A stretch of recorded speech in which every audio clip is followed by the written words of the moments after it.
Right now, I want to hear.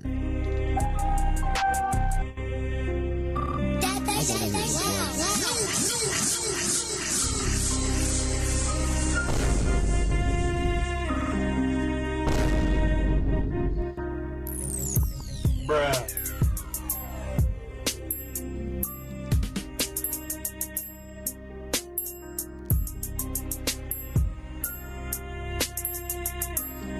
I love that harmonizing in it. I love that.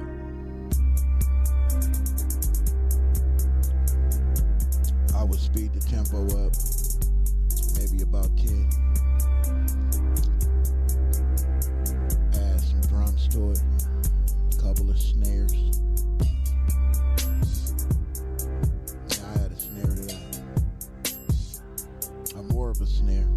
I don't know what he did with it, but this beat to me got potential. I like that beat. It got potential. Welcome to Stand on the Media, man. Salute to the Stand on the Media family out there. Good morning. We got a lot of content to get to. Jesus Christ. I see Top 5 sat down with Adam22. Just had a great conversation with one of my favorite Stand on the Media family colleagues, family members, Ryder Dyers. She made some great points. It was interesting. And she might be on to something. My mindset is Adam22 does have power. Oh, by the way, salute to Steffi. Steffi is who I'm talking about. She just brought something to my attention that I really didn't quite think about. Who really got the power? Do Adam got the power? Or do CS2 back got the power? I was under the mindset before that phone call that think CS2 back, dude. Actually, I'm lying. I don't think CS2 back has any real power. I think the feds got all the power. He just does their bidding. He does the marching orders that they give him. And I think she could be on to something because I don't think Adam marches to nobody's band but his own. But I also believe there's a reason why these people who see that the feds is in that building, top 5 to be exact, you know CS2 back got you locked up and that he the feds. You know it. Or you at the very least know he working with them people. He do a show with Adam every Thursday. They comrades in whack words. Why would he sit down and do that interview? Why would he bring Adam to London or Canada? Where is he from, Canada or London? I'm assuming he's from Canada, right? I don't know why I said London. Maybe that's where they're at. I can't remember. Got a lot in my head. But it was something. I know Adam went to him. Why would he do that? Why would he bring him around his neighborhood and territory unless he's working? Right? Shit just don't be adding up to me. Like, why did Bobby Smurder sit down with Adam22 and bring him, take him through the neighborhood? And why are these people so entrusting in Adam when Adam has a federal age? Oh, this is the point I wanted to make to you, Steffi, but we had to go. When you say you think he might be CIA, this is where me and you beg to differ. I don't know. I think you're right though. There's multiple entities involved, but I don't think Wack is CIA. The reason why I think you the feds, you're gonna be like, this is a shocker. I gotta keep it a buck. Charleston White ain't gonna lie about no shit like that. That part. He called that man the feds to his face. And then further elaborated on it. When what did he do that on? Who was he talking to? I know he did he did an interview. I think it was an interview. And he further went in on that. He said the feds is in that building. Oh, the same guy, the Up in the Air podcast. Salute to the Up in the Air podcast, who interviewed CS2 back and just coddled him the entire time. That was disgusting. And I'm a huge supporter of that channel. It took me back. But that just shows me, man, for a little bit of and it's crazy because I don't know too many people. I don't know anybody in this space that has did an interview with him with Wack, who has done this content with him on these exposure shows, and who's at the next level, like who's taking off.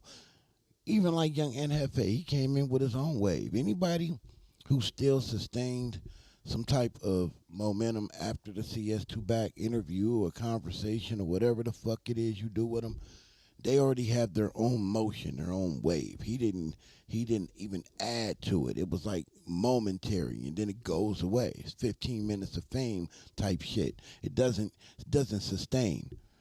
Look at Beast, the teeth. Look at him. Look at Beast. That nigga been riding Wack lap since 1944. We already know. Don Julio. And he's still doing it in the chats, popping it like a little chihuahua. A little chihuahua behind the gate barking at the big dogs.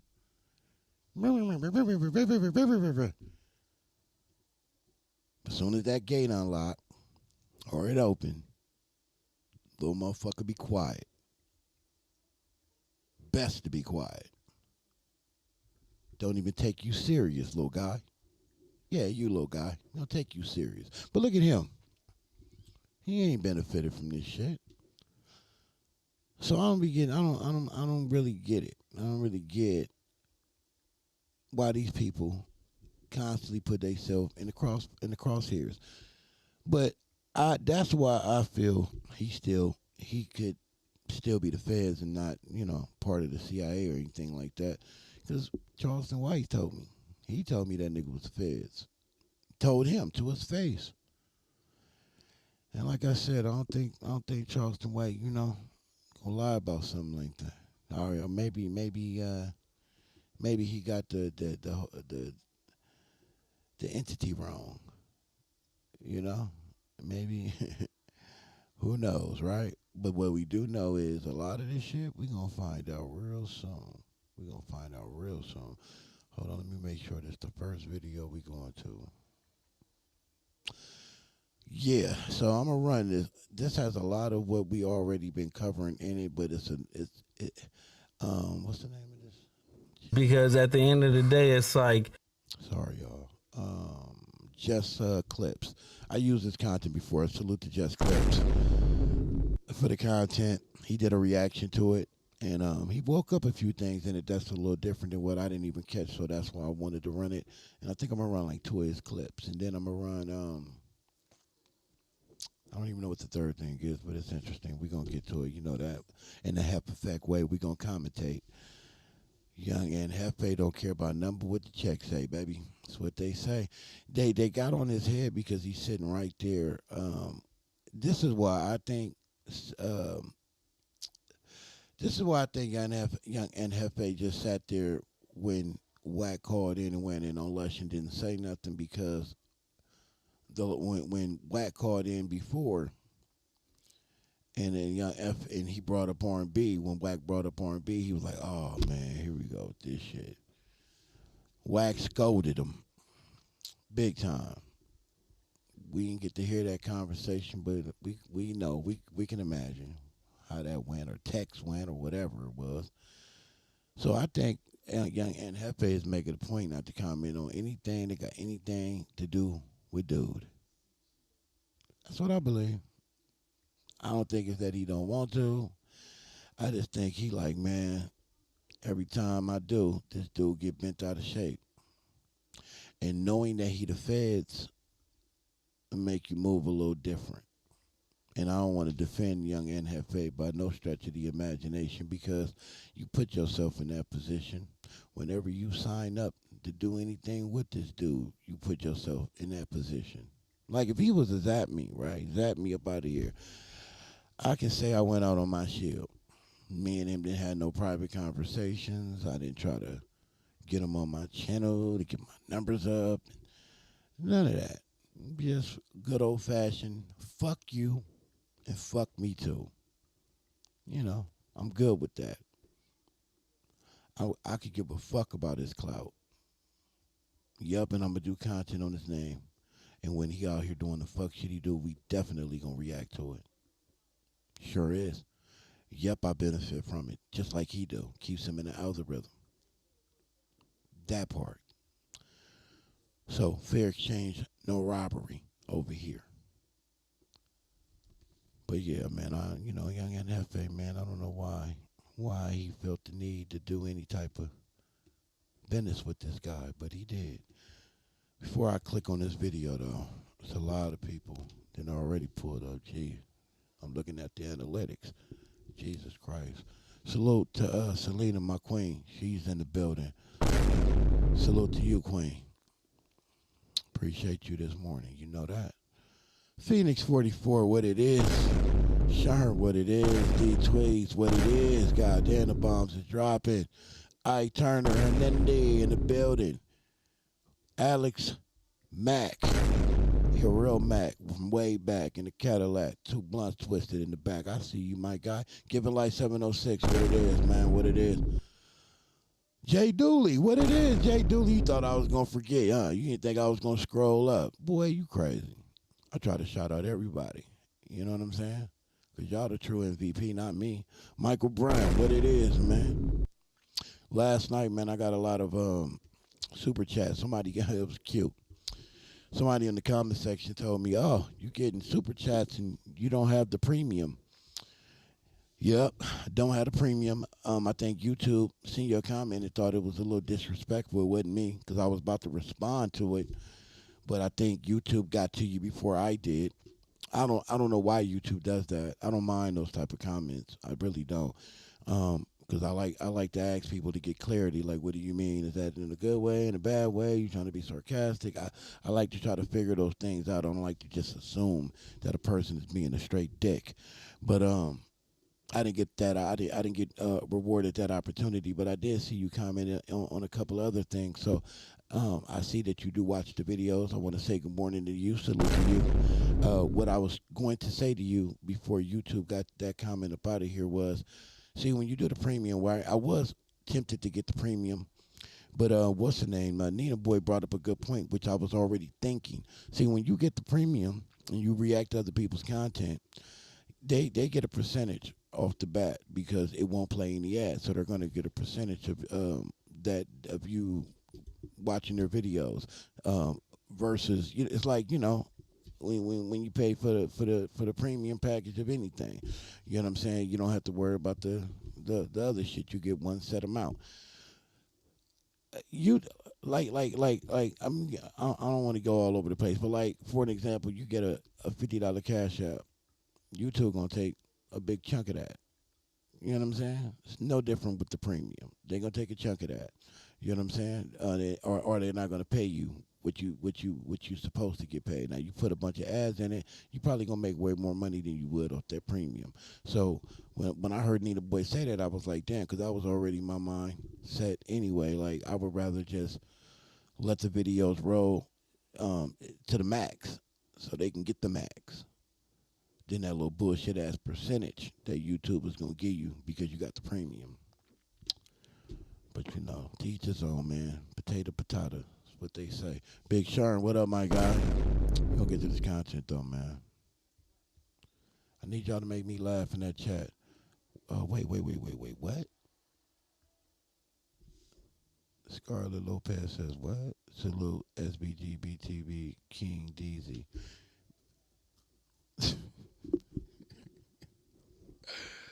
Salute to SBG BTV. Salute to DZ, man. Wish that brother nothing but the best, man. I don't know why you came over here to troll me with him. I don't have competition in this space, man. I don't compete with nobody but myself. My stance has always been the same. When we doing this, you have a responsibility to keep it a buck with your people. You should. But when it's your channel, you do what the fuck you want to do with it. You know what I'm saying?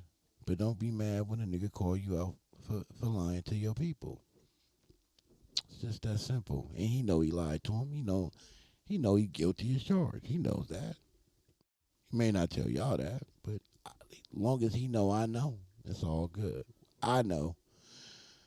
Well, let's get to this content, man. Again, salute the Just Clips for the content. Let's go. Because at the end of the day, it's like dealing with like, when you're in hood politics and stuff like that. And well, let me go back where it first started, right? So I end up whooping Molly Ma ass, right? Put it on camera. Whoever's after him, thank you. All right, so Wack 100 and Luce Cannon are going back and forth in regards to the no jumper beatdown that took place a few months ago. Wack 100 is claiming that he had no clue that Jay Reed, one of the victims of the beating, he's claiming he had no clue that Jay Reed was invited up there. He had no clue that Jay Reed would be there, and that contradicts what Luce Cannon is now saying and what Jay. Salute to my guy Luke from the Lou in the building. Just pulled up to the building, man. Get comfortable, man. Kick your shoes off, man. Relax, be rocking. Reed has said in the past. So we have some very interesting clips that, interesting enough. So Wack, so Wack is going to crash out on Lush for whatever Lush may have said during a phone call with Luce Cannon on the No Jumper News on Wednesday, August 6th, okay? However, the person sitting next to Lush is the person I would think Wack would actually have smoke with, but maybe he knows he can't talk to Aunt Hefe that type of way. Regardless, Aunt Hefe is one of the only channels, if not the only channel, that actually has a phone call posted that he reacted to This phone call that he reacted to 6 months ago, the video he posted is after the no jumper beating. The phone call he's reacting to took place before the no jumper beating. Okay, so this little montage is gonna have all that and more. Let's get into it. Man, it's a lot of goofy stuff going on. Why people are trying to act like they don't know what happened and what was going on with this shit? I'm just hearing. I'm just spectating and watching how everybody else watching. I just seen what that mean though, Luce. I seen the video that you dropped today, and we just reacted to it. Yeah, let me put it this way, right? That police report, everybody is acting like it's brand new. That police report been out for months. You get what I'm saying? So it's no charges, no nothing. So while people is out here clout chasing and stuff like that, Bubble Butt knows exactly what was his part into the situation. He knew that Jay Reed was coming up there for him. You get what I'm saying? Hold on. We got the trolls this morning. They coming in droves. That must be the same guy with a different account. Charles Johnson says, most of you guys act like you scared of Wack, except SBGBTV. Indeed, well, that's the same person, Deezy. Just say Deezy. Why you got SBGBTV? Just say Deezy. Damn. Get him out your throat for a second. Like, you know what I mean? It's okay. Call him Deezy. But salute to you, Charles Johnson, for the comment in the chat. To respond to that directly, nigga, I ain't scared of nothing but Jesus. You hear me, sir? You hear me, sir? You hear me? I know it's hard for you to wanna believe that. You know what I'm saying? But niggas bleed like we do.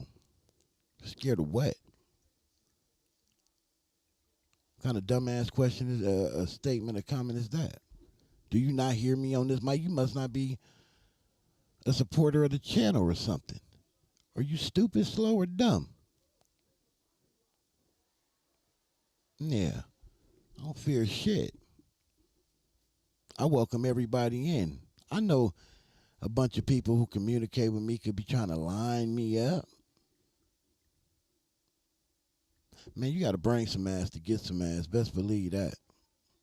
Whether if I'm here or when I'm on my way back home, I'm going to have cameras and shit all around me and everything that I need to handle any situation that ever comes across me.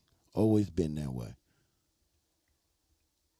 And don't think a nigga don't have people that'll ride too.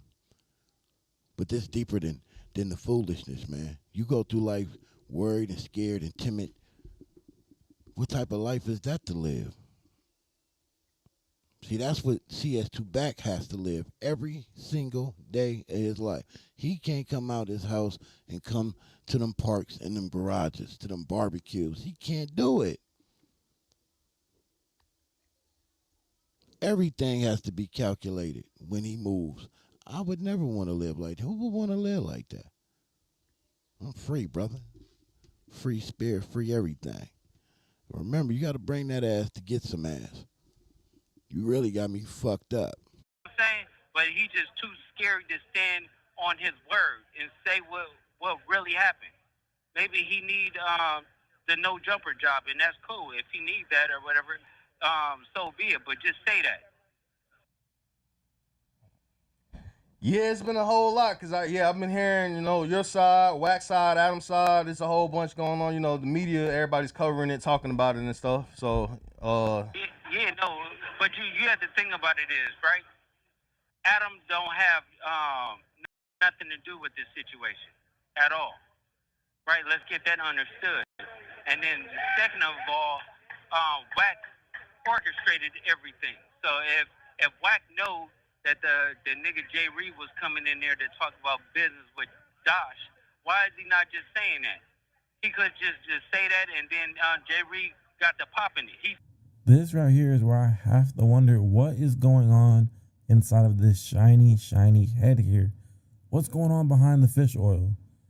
Man, that's a crazy reaction. It's like he's like disgusted that Loose Cannon is on the phone from the federal prison snitching on Wack 100 in real time. It's like Aunt Hefe knows everything about the situation, but he doesn't want to speak on it because it might violate some, street codes or something like that. However, he didn't care. He didn't care 6 months ago when he was when he was reacting and speaking on the phone call right here. Imagine being able to build anything, for any reason, in any style, at any. Now, when I received this text message, it was encrypted with some words, you know what I'm saying, that I will not furthermore share with you guys because I was asked not to. But I was sent the video with those words and I was told that I could share this video. However, while listening to this phone call, it was some interesting things. As we all know and as we all heard everybody's side from all these commentators, you know what I'm saying, Wack 100, Luce, people lying, people acting polices, why people in the business, oh, no, that wasn't no setup, oh, it wasn't done because of this, oh, it wasn't done because of that. We all heard it all. So, I really don't want to hold you guys long, but this phone call is going to prove a lot and break a lot down that relationships have been established, you know what I'm saying, beyond what's put out there in the media with people acting like they don't know each other. You feel me? Yeah, we might have been in the picture, but you know what I'm saying, what that mean, you could take a picture with anybody. I'm like, Wack, you telling me what we doing? This is just that. This is just that. I ain't never did this. You talk me into it. I don't want to fuck with shit that's unstable. Nigga, you gonna send me a picture of an old nigga in a motherfucking hospital bed? Nigga, I'm on the street. You ain't gonna fuck about none of that. What that got to do with me, bro? What the fuck that nigga laying in the hospital bed? You'd have signed the contract Sunday, like you said, nigga. I wouldn't be calling you today to know that about the nigga in the hospital bed. Hey, so Wack, the whole time it was him holding up on the contract? I'm dead on me. Pretty ass nigga, bro. Hey, bro, you pressing him so hard, I'm sitting there laughing. That's how you know, bro. He stopped answering the phone for 2-3 weeks and then gonna tell me I was opening up some bill collecting shit in Atlanta. Bro, that's cool. What the fuck that got to do with the business, homie? I don't know nothing about, you know what I'm saying? He ain't knowing. I'm gonna tell you like this. I ain't never. My first time meeting was the first time you met him. I mean, the first time we met. You see what I'm saying? So like this. But I was already just telling Trav like, hey, bro. Dash Network, academic, soul jumper, flash, dog. We had the my nigga. Hey, my nigga Fee ain't even answering my phone. He done fucked up a relationship, bro. And that's NBA young boy manager because he brought the deal with the little Tim shit. You know what this nigga gonna tell me? Wack. So you telling me little Tim is the one that shot King Bond? Oh, man. I thought you. I said, you dumbass nigga. Never. We had 10 episodes, and we had it before Dunk even went to jail. You stopped answering the phone. Hey, listen, I swear to God, if I'm lying, I'm fine. I've been telling this nigga to push the button, bro. It's just a nigga in the way, bro. Who in the way?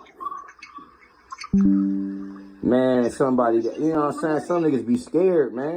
You know what I'm saying? I just think Travis be holding out. I think Travis holding out, bro. That's all. Yeah, I see. That's loose. That's loose issue. I don't know. I'm gonna make sure that I take care of that. That's loose issue. I don't know nothing about that. You know what I mean? I just think like when people don't understand business. You don't have to say anything no more. I'm a break his face when I see him. Nigga, that shit is weird, cause this nigga, the main nigga running around screaming niggas' name. Yeah, I'm gonna break his face when I see him. Wait, these niggas is weird. I'm like, oh, what kind of shit? Hey, you know, I don't like being associated like that, cause you know what I mean? I don't like phone calls. You know what I mean? I don't like setting up situations and niggas got me looking funny because, like, you a Pyru, you got Cannon from neighborhood, you got me from gangsters. Like, come on, man. I'm all in the circle the wrong way. So, America's #1 mover, United, gets you customized quotes faster and easier with our new virtual survey. It's as easy. Again, this phone call allegedly, supposedly took place before the No Jumper beatdown. From what it sounds like Luce Cannon and Wack already had their own plans for how they were going to get Travis Ford to sign off on whatever deal they were trying to get done. That Jay Reed was kind of stuck in the middle of this situation, saying that he works with Dosh Network as well on the business end, right? And Travis Ford is, they say, the second in command at Dosh Network, so he has quite a bit of pull there. Sounds like he's in the decision-making role. And this trio of people, Luce Cannon, Wack 100, and Jay Reed, they were all frustrated with, some of Travis Ford's decision-making, or just the pace in which he was making decisions. So, of course, the next logical step was for Wack and Luce to attempt to backdoor Travis Ford, apparently. That's something that, so Jay Reed knew that, obviously, that he was recording the phone call. And so he separated himself from that activity, despite also sitting there and listing out, hey, all three of us are from this gang, and this gang. But I don't know about bringing all that violence to Travis Ford, is what it sounds like. And in Young Hefe's original take on the situation, he kind of came to that same conclusion, that Jay Reed was already, knowing that he's recording, trying to separate himself from the violence aspect, then just to turn around and end up being the one that falls victim to some violence. Now, after the violence, this is what Wack 100 called in today and said, while also marking out Lush for, all Lush did was recall what he was there for. Lush was talking about what Wack was discussing on the podcast, where he had the Jay Reed watch on the table, or whoever's watch that was from the beatdown.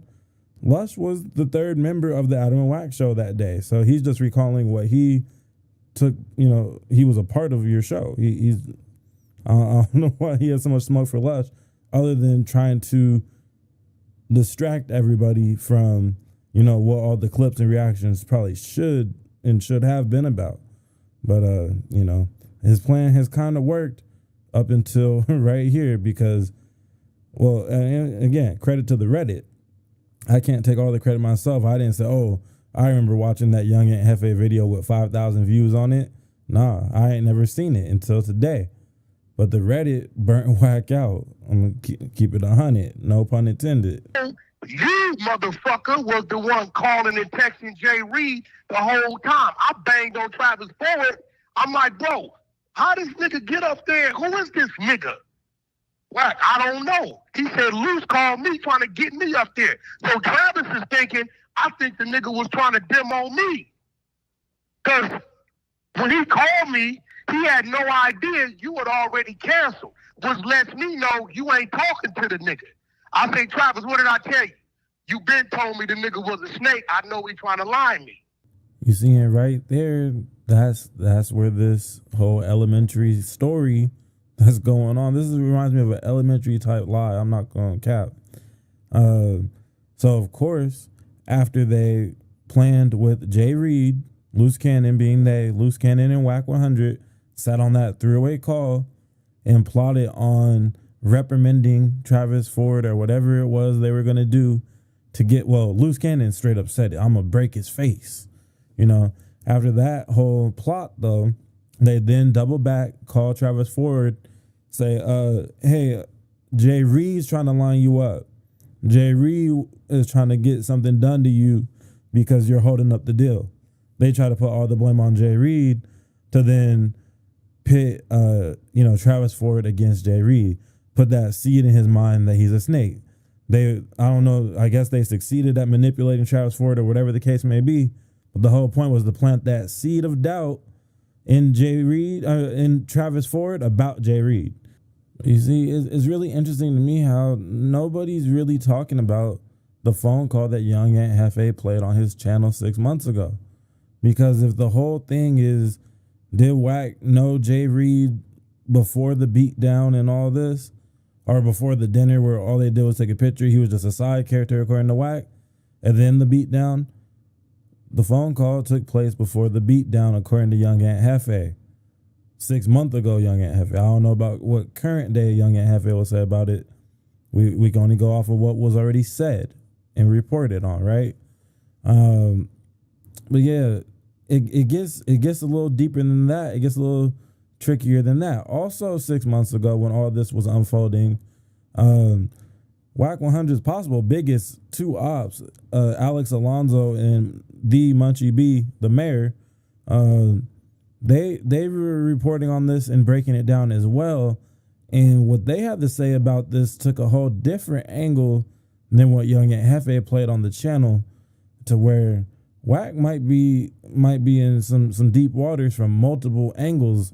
So check this out. So I'm gonna tell you where Wack messed up by integrating the gang thing into the conflict, because Gascon is not the DA of LA County no more. Okay, if there's one AI site builder you need to meet, it's this dope tech from Wix. Now this whole flow is a conversation, so your work. That means that gang enhancements are back in effect under new DA Hockman. Dumbass. So this dude just basically admitted that this assault, this crime, this assault was done for the gang. It was gang related. Gang motivated, gang related. He just added another level of prosecution to this assault. So Adam, I say I'm coming up there and I'm gonna drop off some Christmas gifts. That's why I came up there, right? So when I get there, Bubble Butt was telling me, he was like, "Oh yeah,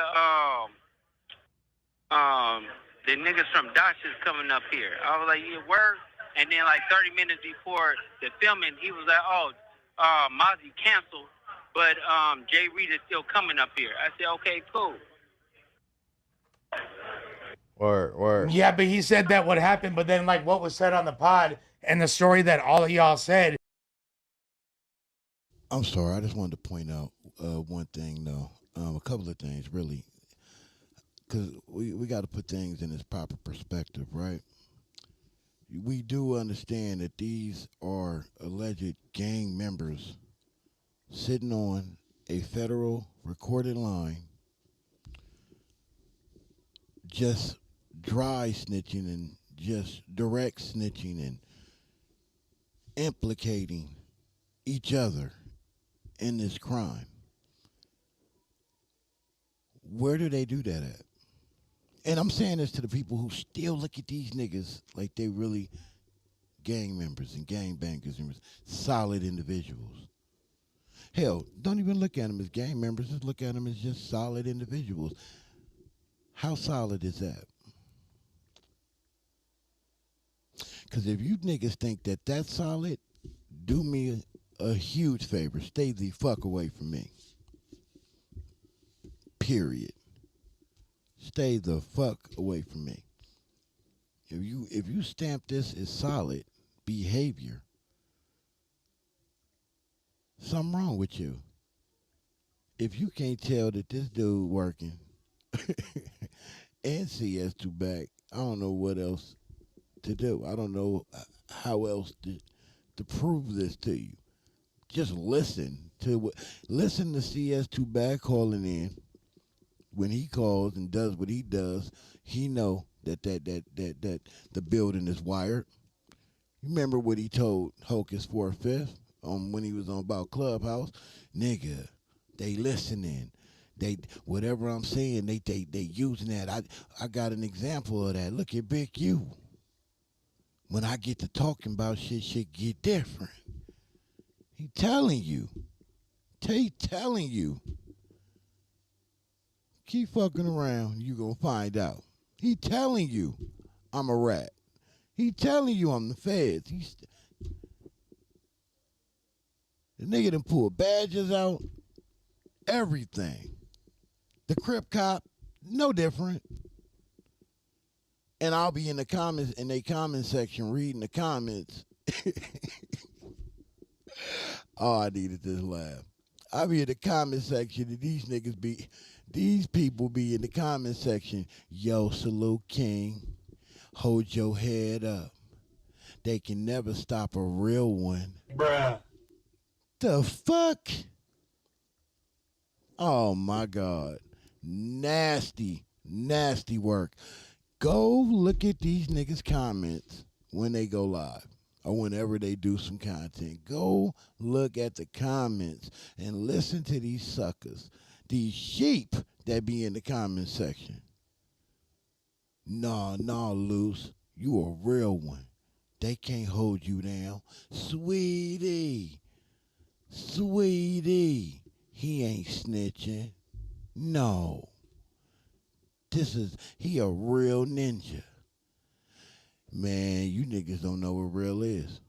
You wouldn't know real if it smacked you in your fucking face. You don't know what real is. You've been living such an illusion in life, you really can't identify what's real and what's fake. Now, I get it. We all can be tricked.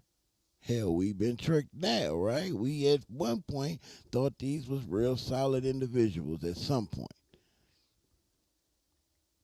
But come on, B.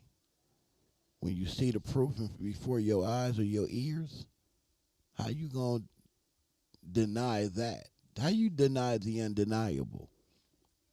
All this is police behavior, man. Luce Cannon, I don't care what Luce Cannon feel like Wack is lying about. He ain't supposed to be on a federal recorded line calling into a podcast to talk about it. His attorney he would be flipping in his bed, flipping his fucking wig at this. It would drive his attorney crazy. If he was really spending money on an attorney, his attorney would quit. Do you understand? His attorney would quit because his client won't shut the fuck up. Do you understand that? And some of these people be people who committed crimes before who know this. But they be in that comment section. Luce Cannon, he a real one. CS2 Back is a real one. A real what? A real rat? We know that. The master splinter of rats. It don't get no rattier than that. You pull cheese out, their toes tickle. You hear me? Fuck a mousetrap. They'll pee on your mousetrap, nigga. Do you understand? Do you understand? In the words of Stino. Do you understand? Shit is wild.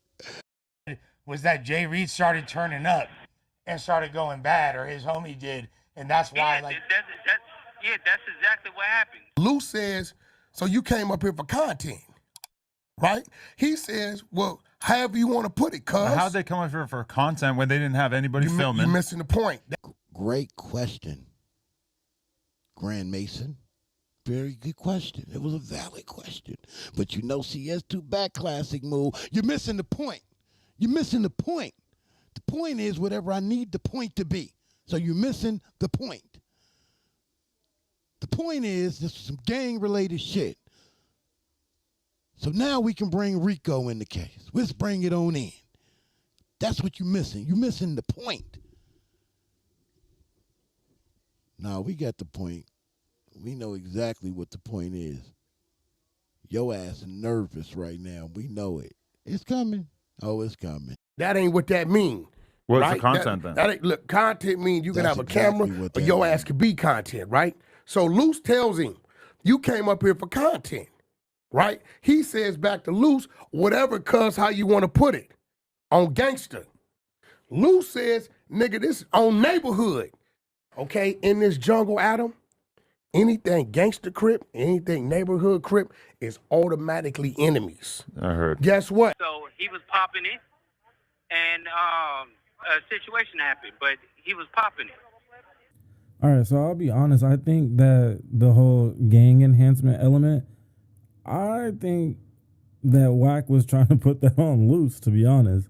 Like, hey. He 100% he popped off once the gang shit got involved, you know, and I stepped back.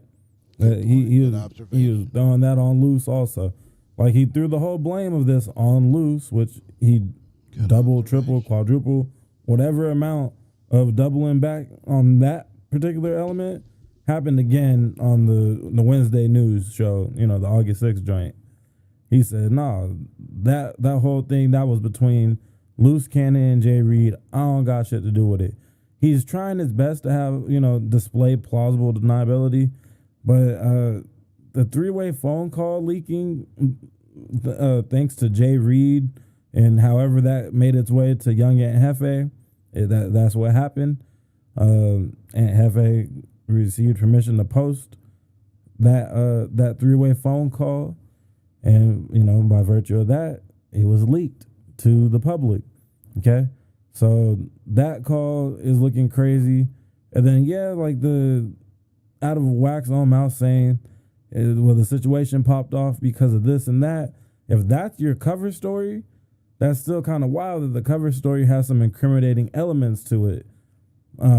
Cover story to, of course, being, well, we were going to line up Travis Ford, but we decided to line up Jay Reed instead because Jay Reed out here recording phone calls and all types of other weird shit. Allegedly. This is all allegedly, We don't know for a fact that any of this stuff happened. Maybe it's a deep fake AI phone call. I'm not a computer forensics expert or none of that. But what I do know is we got the content, nigga. And yeah, let's get into this last little part though, which is, why I was originally gonna make this video in the first place. And that's Lush being the punching bag yet again. Because as y'all have seen from the last 18 minutes or so, this really don't got nothing to do with what Lush has done or said. Yet he somehow got, the majority of Wack 100's anger. Maybe it's because Lush is an easy target. I don't know. But yeah, let's watch a good old clubhouse style crash out right here, brought to you by No Jumper. How do you take 20,000 children in the middle of New York City without anybody seeing? Bruh. Yeah, where that nigga is? Where he at, bro? He right here. He can hear you. Hey, yo, Lush, why you keep speaking out of turn on shit, bro? Like a nigga What did I do? Beat your ass, homie. What did I do? Stop saying my name on lies, bro. What did I? You get fucked up, nigga. What did I say? Talking about I told you motherfucking Jay Reed was coming to meet me at No, Jumper, that's you not. Bitch ass nigga. That's not what I fucking said. Why are you? Don't let nigga, the. I just heard Don't you let say the. that, nigga. I just No. you 2 months ago, nigga. No. I said no. Jay Reed. No. Hey, let me just remind y'all. I don't know how old Lush is, but Lush has to be what, in his 40s, right? Somewhere around there. Just a grown ass man. Being submissive, in a way, a little combative,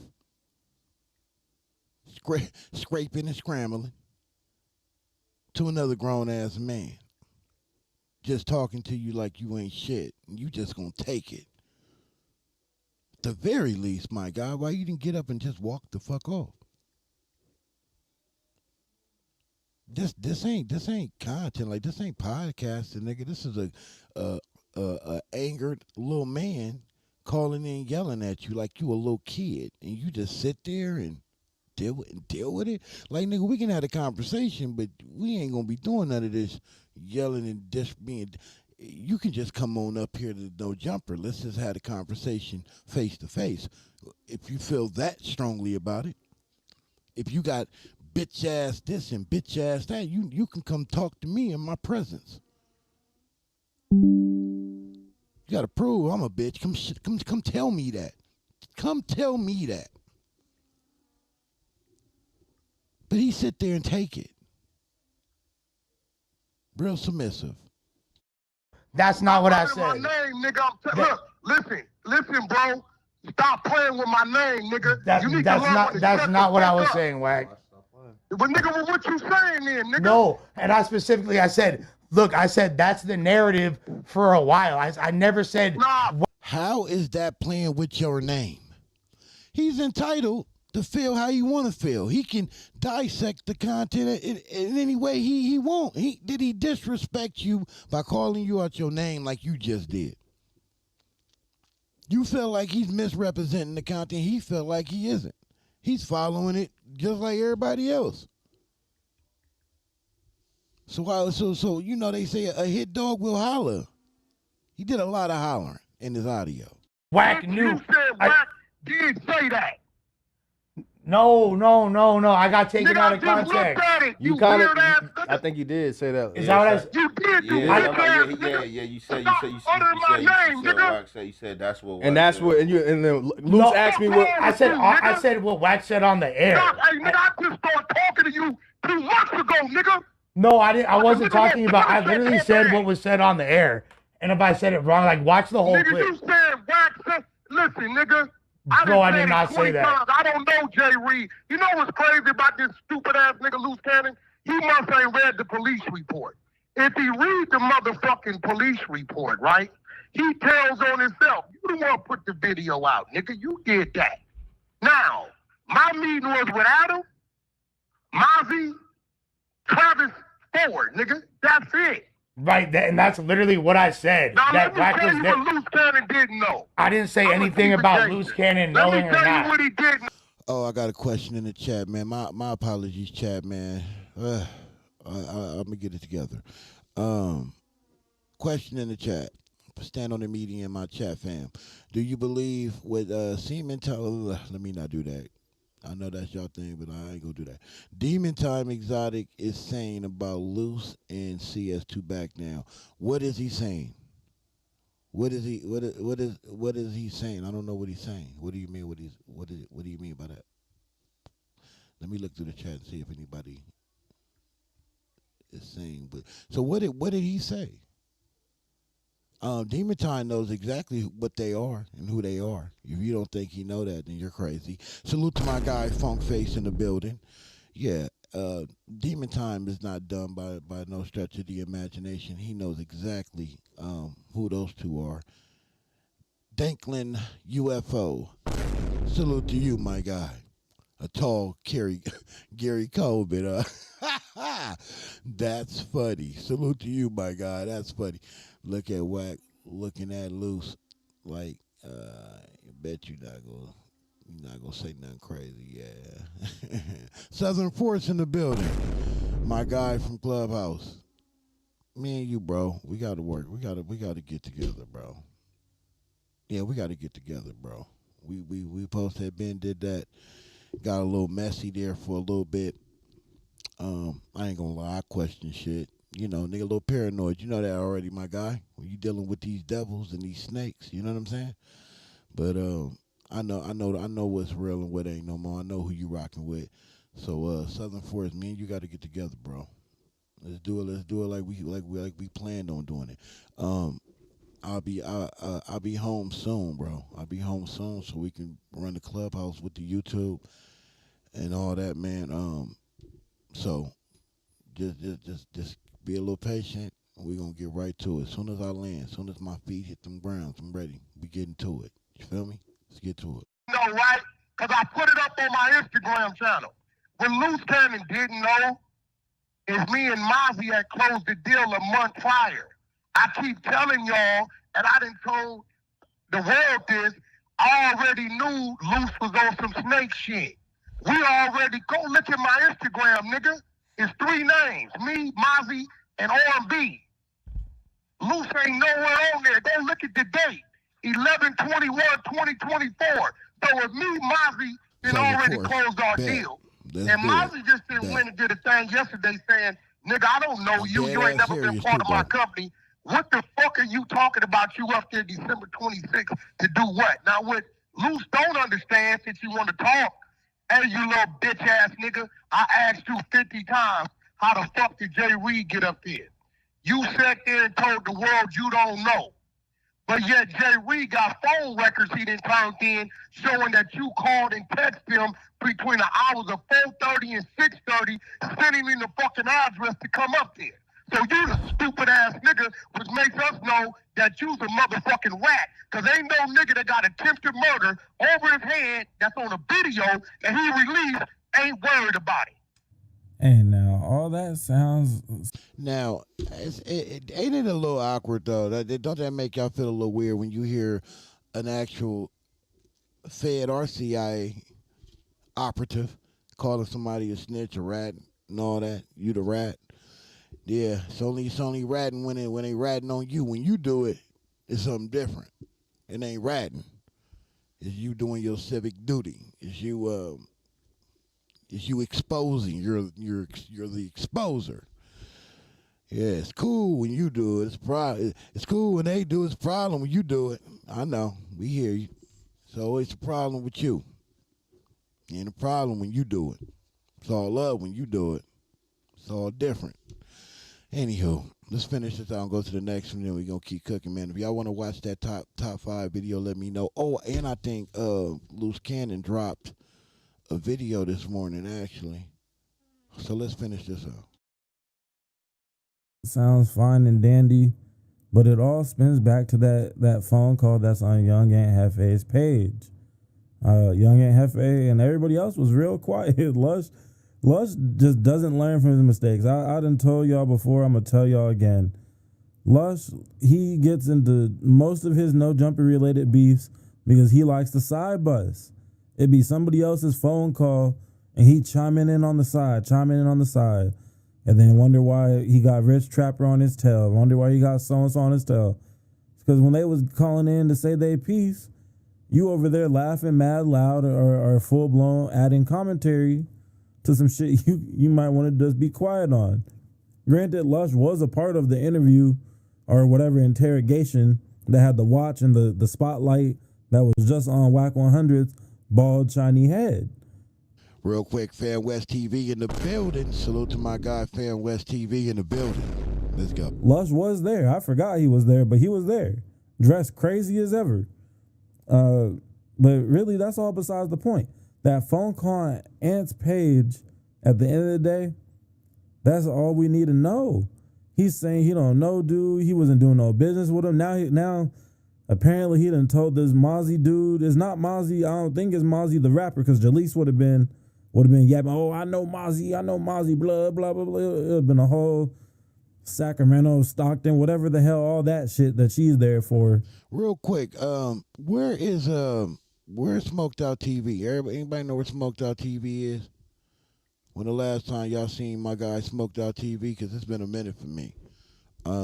He usually pull up in my chat or somebody's chat, and I haven't seen him. Has anybody seen Smoked Out TV? Let me know. Thank you. It would have been a whole 45 minutes extra of that. But it was none of that. So it's not that Mozzie. It's some other Mozzie. And apparently Wack, in my opinion, again, allegedly, I don't know, none of these niggas told this Mozzie person, go post that you never did no business with Jay Reed.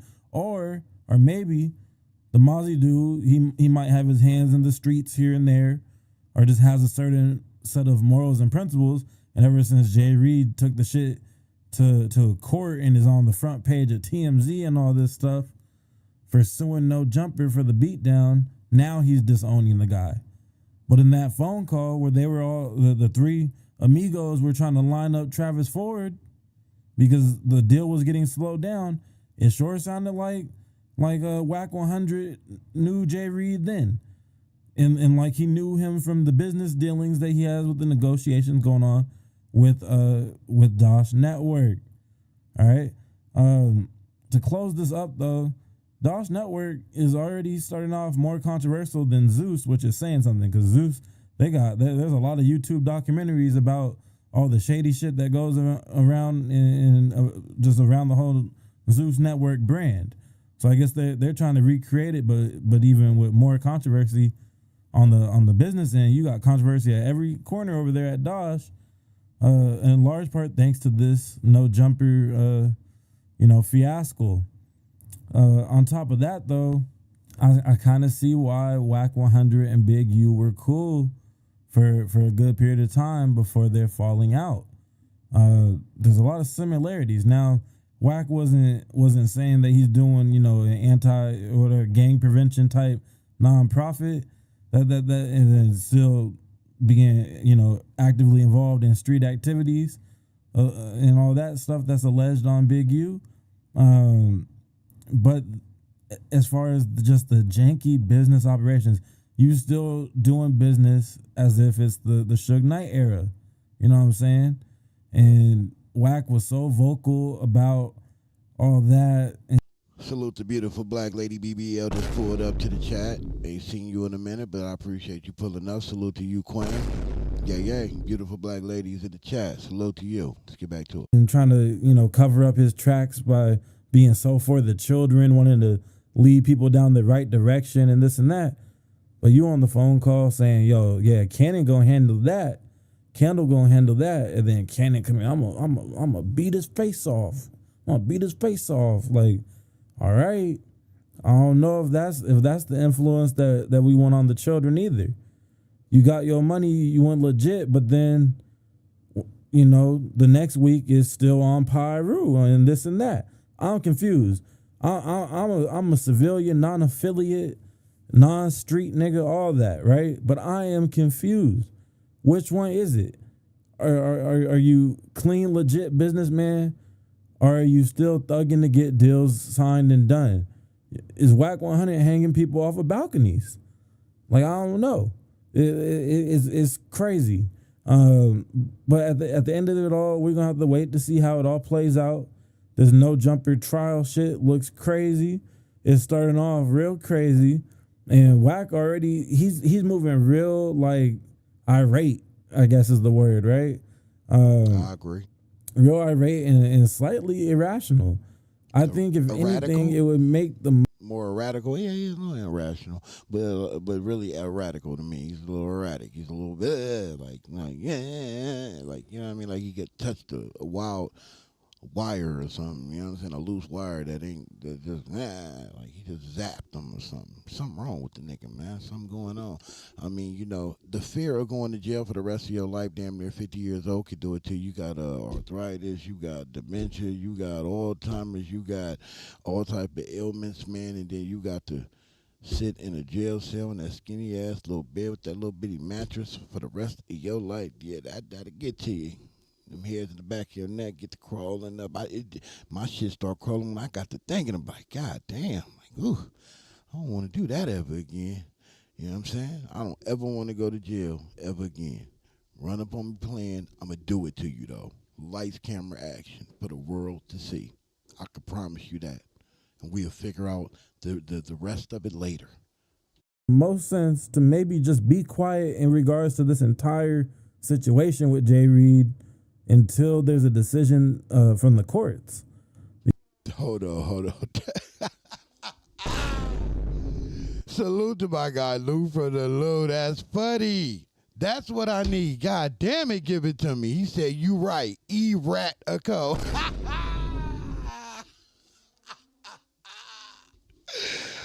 That's what I'm looking for, baby. Give me some of that. I need more of that. E-rat-to-co. That is that's just classic, my nigga. That's perfect. Love it. Let's go. Because at this rate, Wack talking himself into more problems than what may even be there. Because, like, let's say if Wack just didn't decide to call Remo. Bro, I ain't heard. Man, come on. You live out there, come on, be real, bro. You ain't heard that nigga out there, Big U was out there doing anything illegal or crazy. Fan West said, man, when have y'all really heard or seen Big U do anything shady? Or was it just Wack saying that shit? You 1,000% correct. The most I heard when I was living home was, he didn't play. You know what I'm saying? He didn't play. He didn't play about it. You ain't gonna go around there playing. Never he was a shady dude or a shady businessman. It was the opposite. It was, damn, man, how can I get in front of him and do business with him? It was always about doing for the community. And then I don't want to speak on 60 business like that, but what I will speak on is just what I've heard in the surrounding area is, certain people be just like, you have a job, you the boss, and you've had to fire somebody for doing some shit they ain't supposed to do. Whether now it doesn't matter how much by the book and how fair you was trying to be. If they deemed it as wrong, they turn it to what? You know what I'm saying? One of those disgruntled ass employees that you never did nothing good for them. You was just, it be that type of atmosphere. You know what I'm saying? That's how I used to get the information when I used to get it. Disgruntled niggas who didn't give what niggas say yes 1,000 times. The moment the niggas say no, you the worst ever. We know the type. Shit, some of us is that type. Yeah. Let's wake that up. So you know that person real well. Some of us is that person. So let's be real. That's all I done heard about Big U. This shit that CS2 back, that is news to me. In that indictment, that is news to me. Man, they had to dirty up the game, man. But I'm telling you, man, I'm more optimistic than ever. Big U getting up out of there. I don't think they got a case, man. I definitely don't think they got no motherfucking case. The only thing they gonna, unless we have to see, unless it's something that, you know what I mean, Big U slip up. I mean, that's a long time for the feds to be on you. CS2 back was, from the moment he was up under him, he was investigating him. Think about that. So that's a long time to have the feds right up in your business. You know what I'm saying? Playing like y'all brothers, sleeping on the couch and all the fuck shit that this nigga had to do to manipulate and weasel his way in. That's a long time to have them people on you to say, you know what I mean? But if there was one person that I believe walked a righteous path the entire time outside of just neighborhood politics, it would be Big U. Now, did Big U pop somebody in their mouth for getting out of pocket or doing something grimy? Maybe. Allegedly. You telling me, nigga, you wouldn't have did the same thing? Somebody you cool, steal some shit from you, act like they owe you but don't want to pay you. You telling me you ain't gonna want to smack the shit out of them? A lot of motherfuckers on here be too righteous for me. I can't do it. You know what I'm saying? I want to chat. Salute to my guy, Do Sims the Dot. Man, I got to do that. I got to learn this StreamYard shit, man, so I can bring him up on my shit and we can politic together. Salute to my guy, Do Sims the motherfucking Don. Active Chucks is in the building. If you have not subscribed to Active Chucks, I don't know what you've been doing with your life on YouTube. You probably been following like the Honey Show or what's that other lame nigga? Ghost? What was the name of the Ghost YouTube channel? Do anybody remember what the name of Ghost shit was? It's check-in time. It's check-in time. It's check-in time. Bruh. That nigga videos be having 16, 12 hours. Like, boy, he would. And I don't like to do that. I swear to God, I ain't that guy, but God damn it, I'm going to be that guy today. Because that nigga there is something different. Checkout time. It's checkout time. Say, what this nigga work at a grocery store? What is this nigga talking about? Checkout time. What the fuck is we checking out? Is this the library? Or what did he say? Check-in time? Check-in time. It's check-in time. Man, that is the most police shit ever.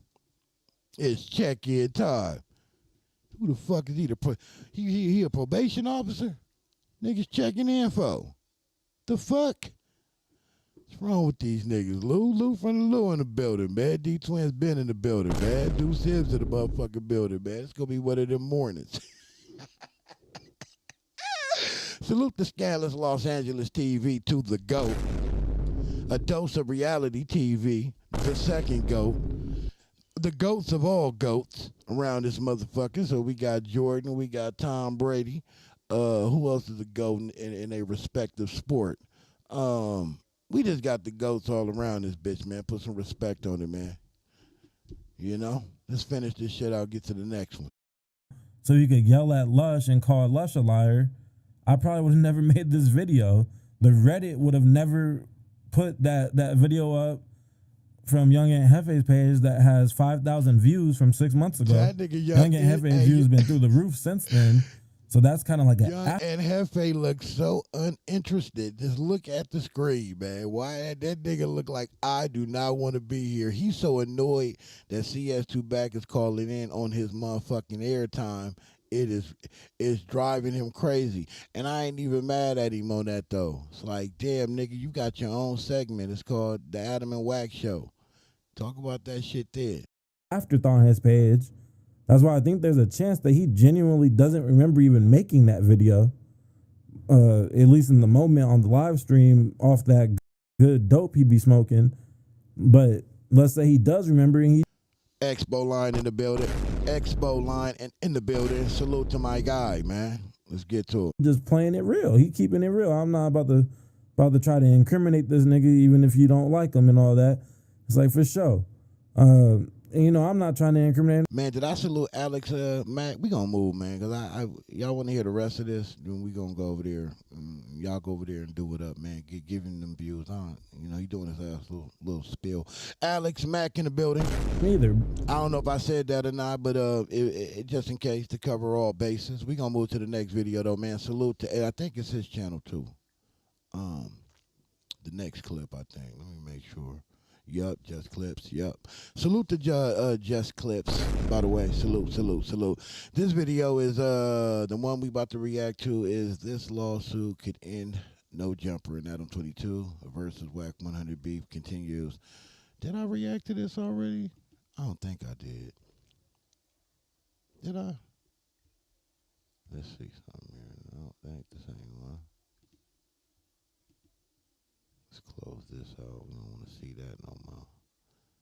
Let's go here. Yeah, here we go. Yeah, man. So I don't think I reacted to this yet. If I did, somebody tell me, but I don't think so. This lawsuit could end no jumper. Oh, that's the plan. That's the plan. Adam ain't playing fair.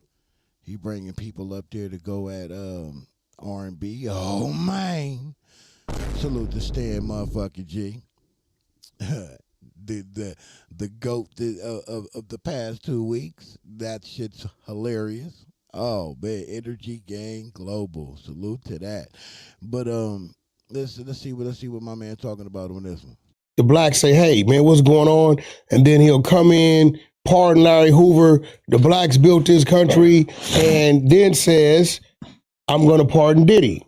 Right, but everything that he does now needs to be viewed through the lens of like, oh, are you doing this to take attention off of other things that you don't want to talk about? Because it feels like the Epstein thing is like the one thing that his fan base is actually moved by. You know, Joe Rogan, Andrew Schultz, a lot of these top commentators that have had his back for however many years are kind of looking at Trump now like, so you're not going to tell us anything about the Epstein shit. You're not going to release information. We have tons of information to suggest that you're all wrapped up in these files. And then meanwhile, you want us to care about random bullshit. You want to start talking about how Obama needs to be prosecuted. You want to talk about how the Redskins need to change their name back, all this shit. And even his fan base is looking at this like, we don't care. We want you to get to. Real quick, Nate the Great is in the building. Almost missed you, boy. You sheesh.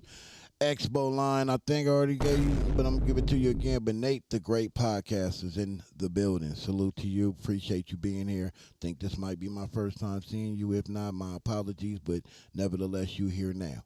So I appreciate you. Let's go. To the bottom of this Epstein thing, and until you do so. Why? Because he promised for years and years and years that this was explosive information, that the Democrats had been hiding it. He claimed over and over and over that he barely had a relationship with Epstein. We're now kind of learning that Epstein might have been the closest friend that Trump has ever had throughout his entire life. So now I feel like Trump's fan base is finally really looking at him skeptically. And I don't know if it's enough to really like ruin his base, but it feels like, you know, if the election were held today, this is the kind of thing that would actually really impact. It's too late. He already in there. Yeah. But and I'm gonna be real. The black folks, we don't give a damn about what's going on with Epstein. What we care about is what things you can put in position for our communities to benefit from. Hey, how he just gonna speak for us like that? How he gonna tell us what we interested in or what we ain't interested in? Why? Who? Oh my God, bro! Like, well, we had when was the committee? Because I didn't get no invite. When did we have a committee that said that this nigga is the spokesperson for all black folk. When? Free the brick to the brick free. I see it. I see it. Who is that, by the way? Let me pull up my phone and see what this is right here, doing what they doing when they doing what they do. Brian Zembrano. I'm bad at names, but I'm getting there. Salute to you, though, Brian. Free the brick till the brick is free. We're going to listen to a little bit of this. I don't know where this, I don't get it. I'm just going to let it rock for a little bit, but then if it ain't really what I think it's supposed to be, we're going to pivot to what Luce Cannon dropped this morning, because he dropped one this morning. So I want to stay kind of on topic. This is taking us, I don't know why he put this, I don't know. Let's see. Epstein's a white dude, right? Look like you a little bit. I've never heard. God damn it. People keep pulling up in this bitch, and I love it. Salute to Mike B in the building. I see Mike B in the building. What up, my guy? You just sneaked on in here. Swagger Low in the building. Salute to Swagger Low. Boy, we burning on both sides of the candles around this motherfucker, man. I appreciate the support. Let's go. Heard that before. Y'all favorite a little bit. No, I've never heard that before, but he got a beard? I don't think so. Yeah, I think he does. No. Right? We don't give a damn about it. I mean, look, if he did. Now, I don't know when this bald-headed ass nigga started speaking French, but I don't know what he talking about. We don't give a damn about this. Who is we? This nigga the speaker of the blacks all of a sudden? But I swear to the heavens, I did not watch this video. I swear to God. But goddamn, we in sync like a motherfucker. We finish each other's sandwiches. Low key, pause. I just had to do that. But listen, who is this nigga to speak for us? Who asked him to do that? Who voted him in? The fuck is we doing? If I didn't get the invite, Deuce had to have got the invite. And ain't no way Deuce voted this nigga in. Ain't no way. You might have got this outvoted. Cause this is crazy. How he gonna speak for us and tell us what we interested in and not interested in? I'm very much interested in that. The fuck is you talking about, man? He don't represent us, people. And every YouTuber in this space that's doing content need to call this bullshit out, this blasphemous out. You ain't got to make it a whole segment, but you need to play this part and let the people know he do not represent us, period. The same way we do when it come to gang banging, the same thing we need to do on all matters black, period. Let me give credit where it is due. And this went ignored in the comment section that Adam was in this. Go watch this episode. Even if it's just to read the comment section, he was fighting for his life. Like when I called playoff 8's Mexican Jays. Yeah, he was in the comments fighting for his life in a similar way, but for something way, way more serious than what I was fighting for. This dude Wack though. What he just said right there, that he's setting up the jab right there. That was a little, not setting up the jab, my fault. He's setting up the hook. I don't know if Wack is right or left-handed. I think right-handed. So he just hit Adam with two little, a little left jab to the rib, stomach area, something like that. Hit him with one. Even if you miss, just another left jab upstairs. And he about to come with the right cross now, swinging at the nigga head, right? He trying to set up Adam for a little revenge. This is some subtle shit though. It's subtle. He's not gonna full out just hop on here and call him the name he hates to be called.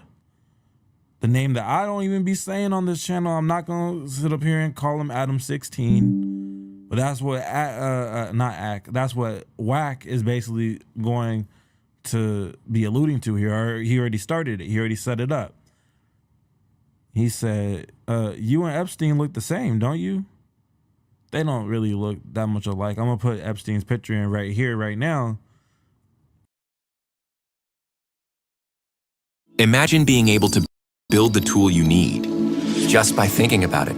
Meet Base 44, a complete AI creation.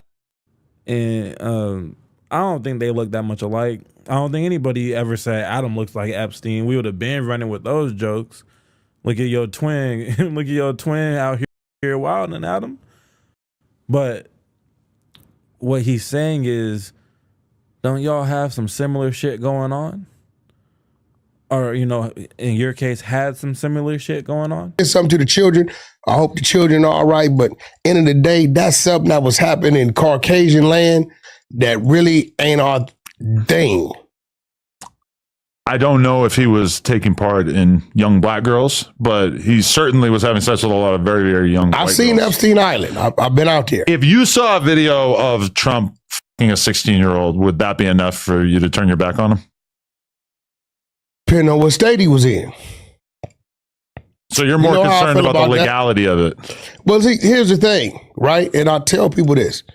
If his ass in California, I'm going to look at him weird. When I was raised, I was grown. I was raised and grew up in California. Bro. I do think I got it from here, Just Clips. I hear you, brother. I know you about to cook. I know exactly the angle you about to take, my brother. I'm gonna let you cook too. But just let me say this though. Depending on what state you are in, this man is what, 48, 47? I'm 43. I'll be 44 on the 27th of this month. Did you just hear what he said? It depends on the state. So if it's a state that says the woman is legal at 17, then he's not going to scoff at it. I scoff at niggas my age talking to women 18 years old, man. My daughter, 23. She's the University of Texas is where she's at. If I was to be on the phone with my baby and her friends was over there and we was video chatting and I said, ooh, who that little baddie in the I think my daughter would stop talking to me. I seriously do. I hear what my daughter say when men my age hit on her. She's a very beautiful young lady. And she tells me these stories all the time, how icky it makes her feel and how icky they look. I don't think it's cut and dry as age, right? What is your 40-something year old ass doing looking at somebody that young? So you want to go fuck their life up.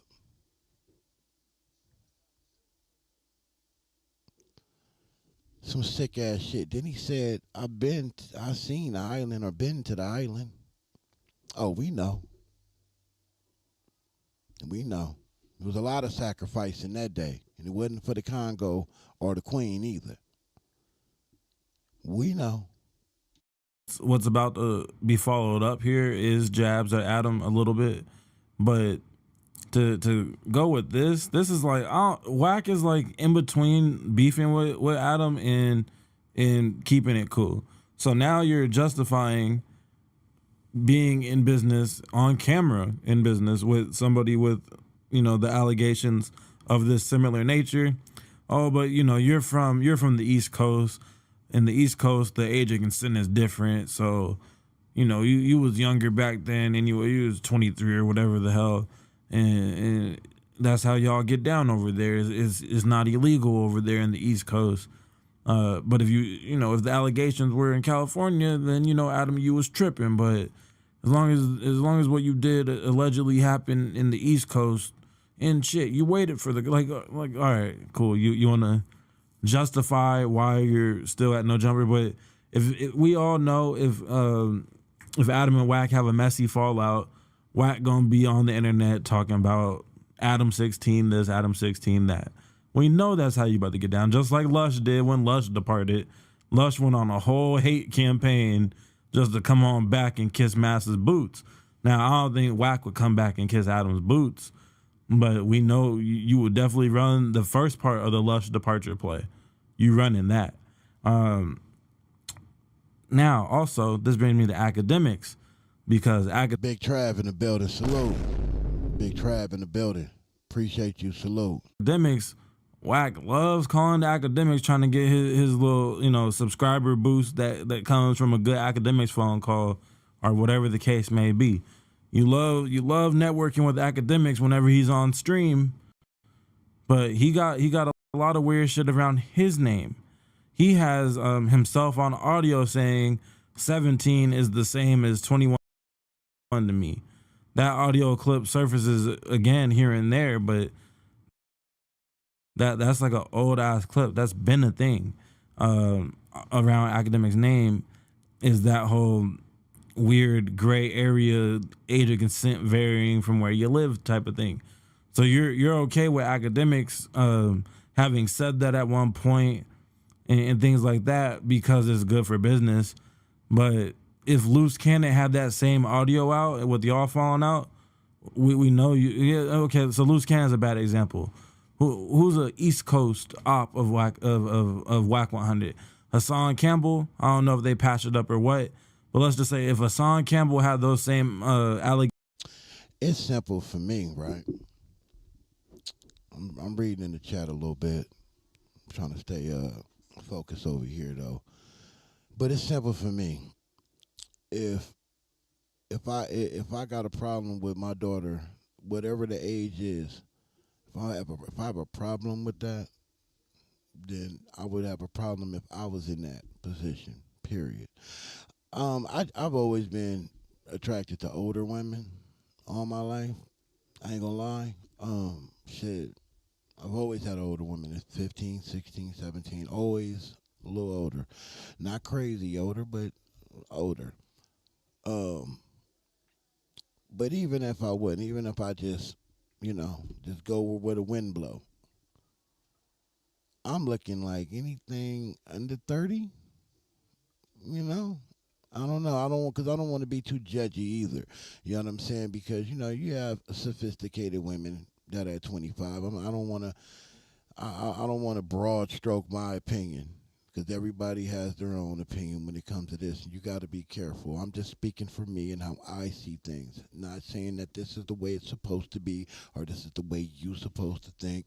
Everybody's going to look at it in their own way. We all understand that.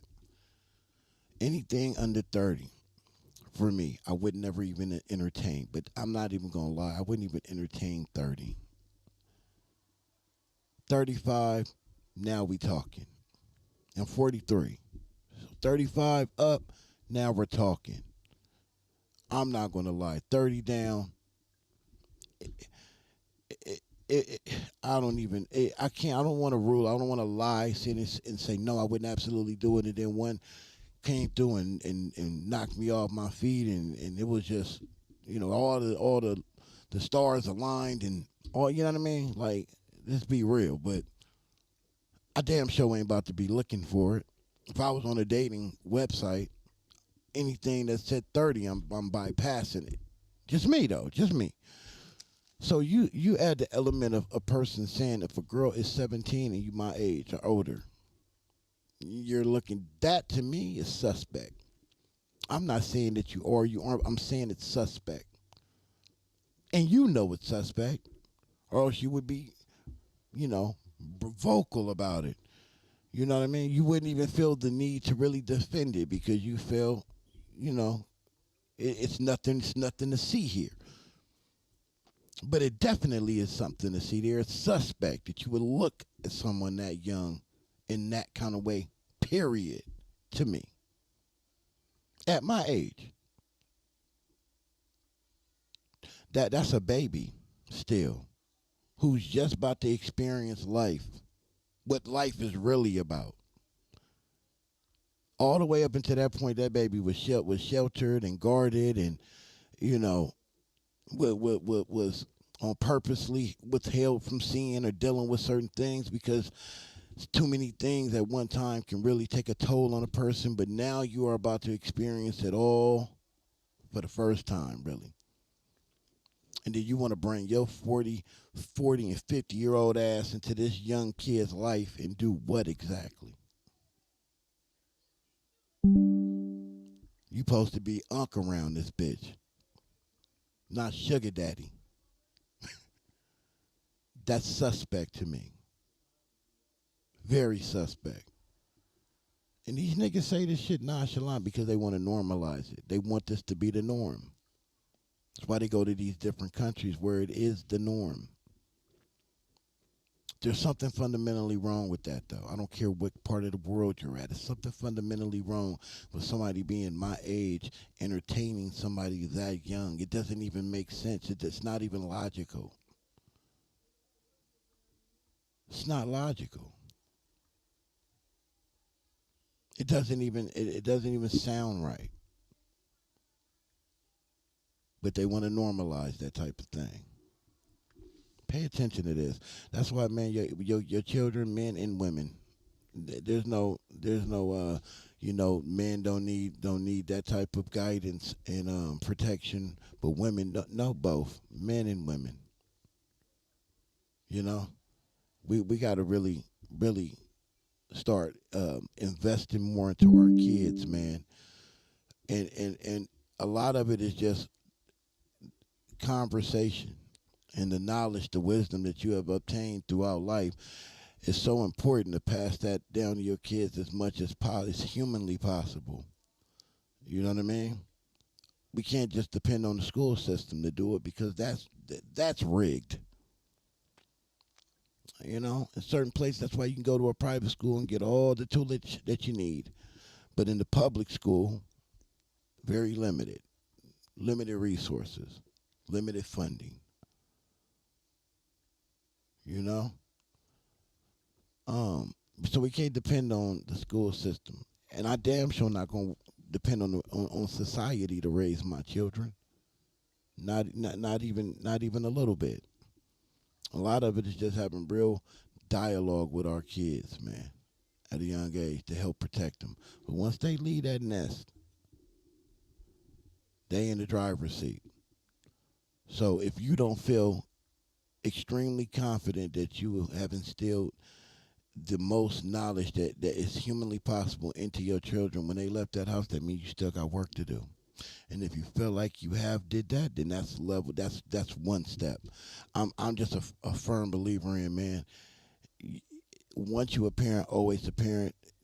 The time that expires is when you pass away, and even then, in a symbolic kind of way, you're still parented because that kid now has to rely on all the things you have told them throughout life. So you're still teaching.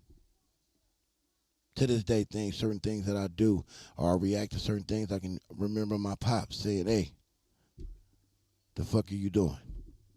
Cut that shit out." You feel me? Because he did a great job of tattooing certain things into my brain. And he'll forever be that until the day he passes away or I beat him to it. You feel me? That's why I say, man, we got to invest into our kids because we have animals, monsters like this out here that are trying to tell the world trying to paint a different picture and normalize certain things that should not be normalized. But you can't depend on the justice system to support or protect your kids either. If you're a person of color, black or brown, we really up against it then. So that's why it's important that we do it. Put the fucking phones down. Less time going out, more time in my opinion. Let's get to it. Allegations that academics at Adam22 have on him, Wack will be the first one reminding everybody every time that nigga speaks on him, oh, well, this dude be touching kids. He says 17 the same as 21. But since it's academics, it's cool. So you trying to protect what you're seeing right here? He's trying to protect his business relations while also trying to make a point that, no, like that shit's weird, but only depending on what state. So in my head, 18, 18, 18. People in Nevada, New Hampshire, New Jersey, right? 16, 16, 16, Georgia. New York is 17. There's more 16-year-olds. What if she was an age that was not legal in any state? What if she was 13? Oh, yeah, then he's a pedo. Right, but would that get you to actually turn your back and speak out against him? Because that's what we haven't really seen his supporters do. Yeah, at that point, I believe they could remove him from office. I don't know. Yeah, bro. If I guess I could charge him, but having sex. Salute to Tyrone Hurd in the building. Tyrone Hurd is in the building, man. I appreciate the support. Tyrone Hurd says they need parents more as an adult. They need parents more, as an adult. Absolutely. Parenting never stops, in my opinion. Until the day you expire, and you still parent after that. Still believe. It's with a minor. Sorry. And that footage came up. Yeah, he's out of there. The thing is that like even if there was footage, it's probably not going to be conclusive enough. He's going to say it's not really him. He's going to say the girl was of age. He's going to say all these different things, and I feel like at a certain point, it's just going to they're not going to be able to prove it conclusively enough. Even if they have like a modern interview with the girl where she says that he did it, I feel like he's still going to be able to somehow worm his way out of it. Like he's America's #1 mover, United, gets you customized quotes faster and easier with our new virtual survey. It's as easy as one. All right, so to hell with all that Trump talk. That's not what we tune in to Jumper for, not even from the Adam and Wack show. I'll give a little bit of leeway on it because, it's a huge trending topic. And despite Wack being on a war path with all reaction channels, just hating reaction channels, he's calling us recycling plants and things like that. At the end of the day, y'all react to trending topics as well. That's what you guys do. It's pretty much a reaction channel to news headlines. And there's just so many crazy personalities in this building now over time that sometimes the personalities that are there to react to the news. Just clips. So I'm gonna let you cook, I promise, but I definitely got to give flowers because flowers was given to me. Salute, man. Salute to Michael Melvin. Salute to you, brother. He says, this is my midday podcast. I always love the show, my brother. And I love that you love the show, and I love you too, brother. You do scandalous point and shoot, Henny doing it. Hey man, I appreciate the flowers, brother. I want to give you your flowers too, man. I appreciate you pulling up, Michael. The channel ain't shit without you. You know I truly mean that. It's just common sense, man. Y'all the bloodline of this shit. Y'all the reason why I like to come and do this, man, because you rock with me and I rock with you. Just keep your head up, brother. Have a good day today, man. And again, bro, I appreciate the love and the support. Keep pulling up, and I'm going to keep giving you the content. Let's get to it. And salute to everybody that you named, too, because they all heavy hitters in this space. I'm just appreciative to even know them. You know what I mean? Like, I'm humbled because it's a lot of different content creators out here, man, that out here on that bullshit, man, that I don't look to, nor do I respect. And every one of them you name is at the top of my list. I'm a fan of them. Your favorite YouTubers, favorite YouTubers. You feel me? Let's get to it. News headlines and whatnot end up becoming the content themselves. So, you got a little hybrid thing going on. But we don't care about that. I will say this before we move on to the next clip, though. I think that there should be a federal age of consent. We need to get rid of the state-by-state thing and just set the federal age of consent at 18 or even 21, whatever. It's the same as the drinking age in every state is 21. If you want to drink before you're 21, go to Mexico and drink and come back. That's how people used to get it off when I was growing up, when they went to drink. But my thing is this also, though. Speaking of going to Mexico to do shit, if I have a homeboy that goes to Mexico and is like proudly cracking 16 and 17-year-olds, I don't give a damn if it's legal in that place that he traveled to do that. That's weird. If you're going to Thailand and cracking 15-year-olds just because it's illegal, you're weird. So that's a crazy argument to that. And the fact that Adam, of all people, I guess Adam has to pick the side of, no, it's wrong to crack 16-year-olds. He has to take that because of obviously all the backlash he got from his shit that made him lose that record deal and all that. But yeah, man, that traveling around for underage box is crazy. Just so that you're not breaking the law, you're gonna just board a flight to Alabama to go and get it off. Oh, well, that's allowed. That's the whole point of the island. On the island, it was allowed. It was legal. Like, we're missing the point. Are you slow? As you like to say in my comment section, are you slow, Wack, with this response? This is a slow person response to the question. I'm going to keep it a bundle. If you are invited to the Epstein Island, where this person owns the entire land that you're on, I'm not sure how that works. Like, it's a private island, so is it a part of any country? Are there like, you know what I mean? Like, does he have to pay property taxes still for owning this island within whatever domain? I don't know how that shit works. That is way beyond my pay grade of broke nigga. But I would assume that so it could go one of two ways. Let's say one way, he's paying taxes to some place that is legal age extent is like 14 or some wild shit, something mad low. And then on the other end, it's so private and rich and secretive that it's his own shit with his own laws, right? So whichever one it is, let's look.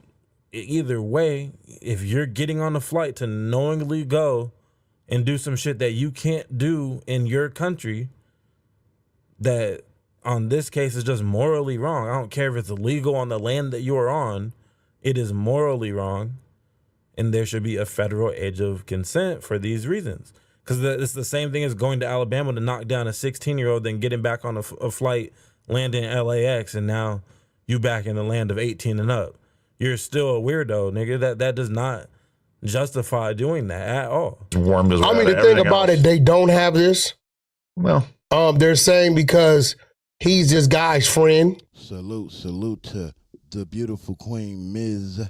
Lisa. Salute, queen. I seen you, Ma. I was doing something, but I had to come back and give you those flowers. Sticky Notes podcast is in the building. Drop one of those funny videos on me on TikTok. Hilarious. That dude that was rapping about how much he hate his girl. That one is classic. But yeah, man, I appreciate that, man. I needed that laugh this morning too, man. But salute to the queen, Miss Lisa, and Sticky Note podcast that's in the building. If you have not subscribed to Sticky Notes, please run over there, click on his little bubble, man, and go subscribe to his YouTube channel, man. Oh, strike for Southern Force. Also, go subscribe to Southern Force because you got your thing is connected, right? I believe so. Go subscribe to Southern Force YouTube. Let's get these numbers, let's run these numbers up. We need the good YouTubers out here to combat these devils. That's what we gonna call them. I'm not gonna lie, man. Y'all feeling this? Cause I'm ready to move on to the loose cannon shit. I'm not gonna hold you, bro. I'm ready to. I don't know what we doing here, but I'm gonna let it go just a little bit longer though. Just because he's his friend, maybe they did some business. This dude was a billionaire, right? So just because he's his friend and they did business doesn't mean Trump was involved in his pedophilia. I agree with that, but there's a lot of like little things. You know, there was a note from Trump that he wrote to Epstein where he said, "May every day be another special secret," or some shit like that, which a lot of people are looking at that like, that's weird.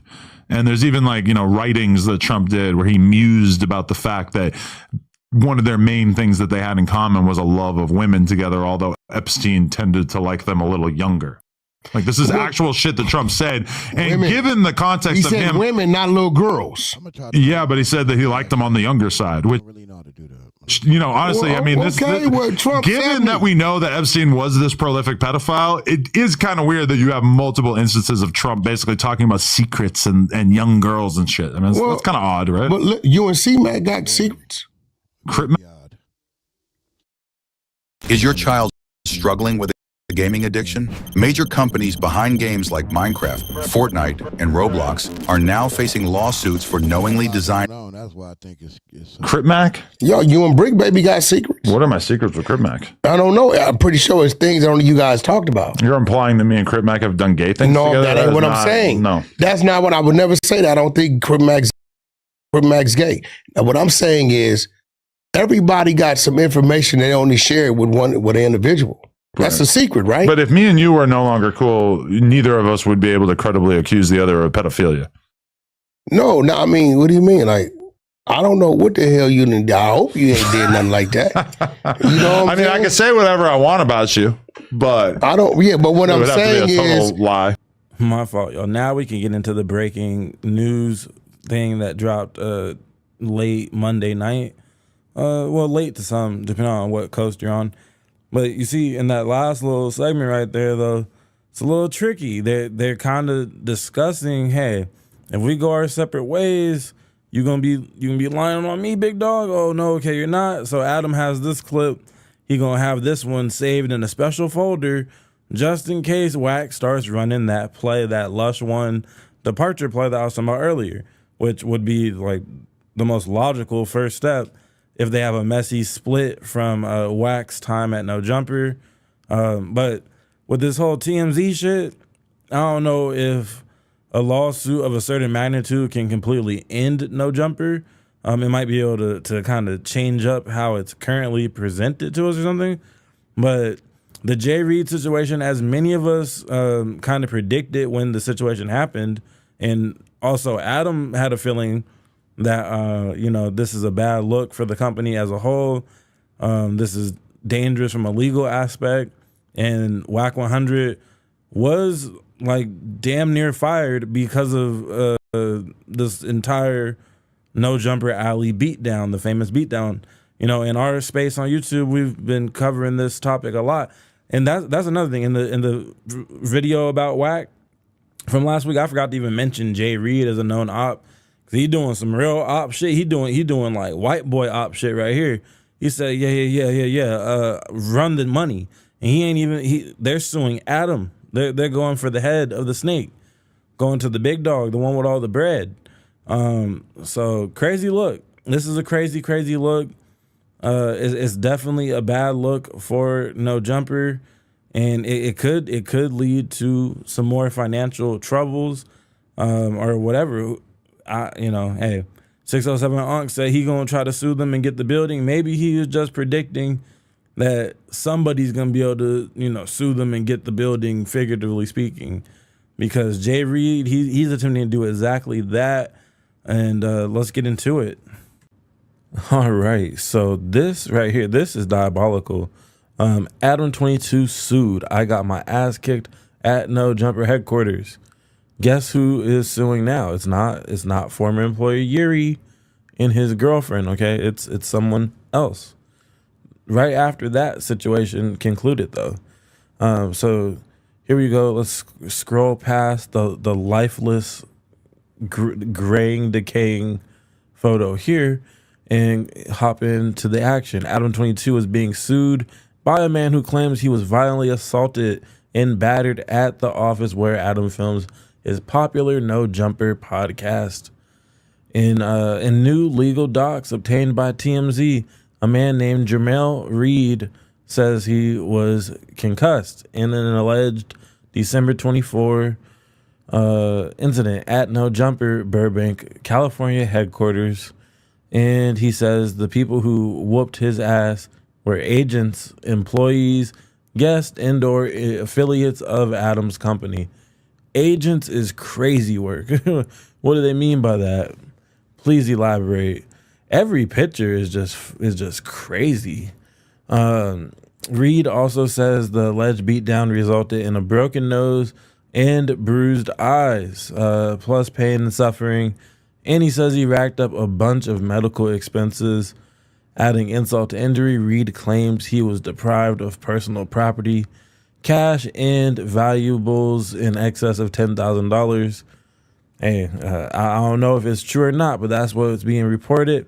We do know somebody involved in this incident did go in and place the watch next to Wack in the middle of the Adam and Wack show that featured Lush One, America's favorite, fiend. He was there for the interrogation of Wack. You got to check out this footage. This is actually crazy.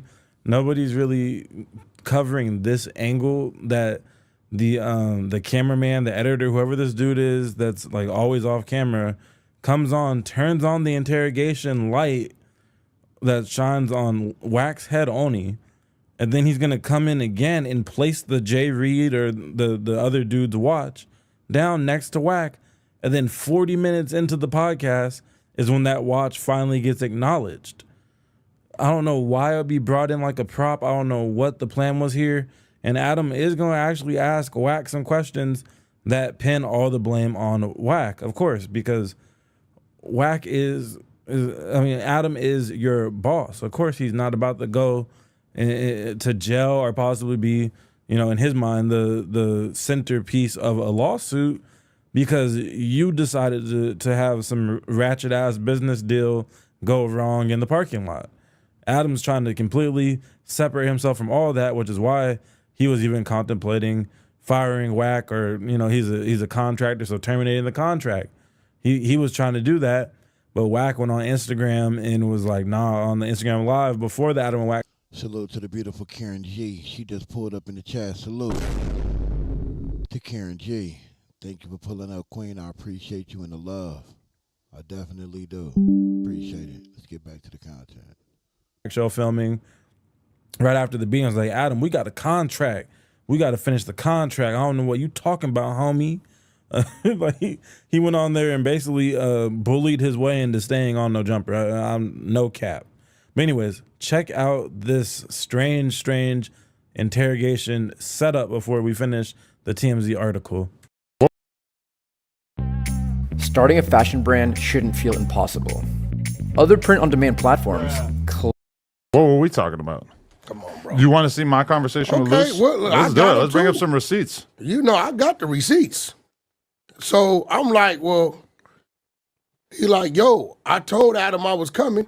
He said, cool. This is you right here. Merry Christmas over. That's a Thursday, 9:00 a.m. What up? I'm dropping off your Christmas gift today at 5 p.m. when Wack gets there, King. You said, oh shit. Okay, thanks, G. This, y'all communicate. I don't know. Yeah, he brought me some French Bulldog hoodies. So what I'm telling somehow that doesn't correlate with me being accepting of him committing a violent assault. Okay, so what I'm saying is this, right? I don't know that we got some people gonna pop up here, right? That day, dude from Dosh, I met with, he called me the night before. I said, bro. Conversation. They do, they speak. Yeah. Brick was forced in a way to be the voice of a situation because he was the one with a platform.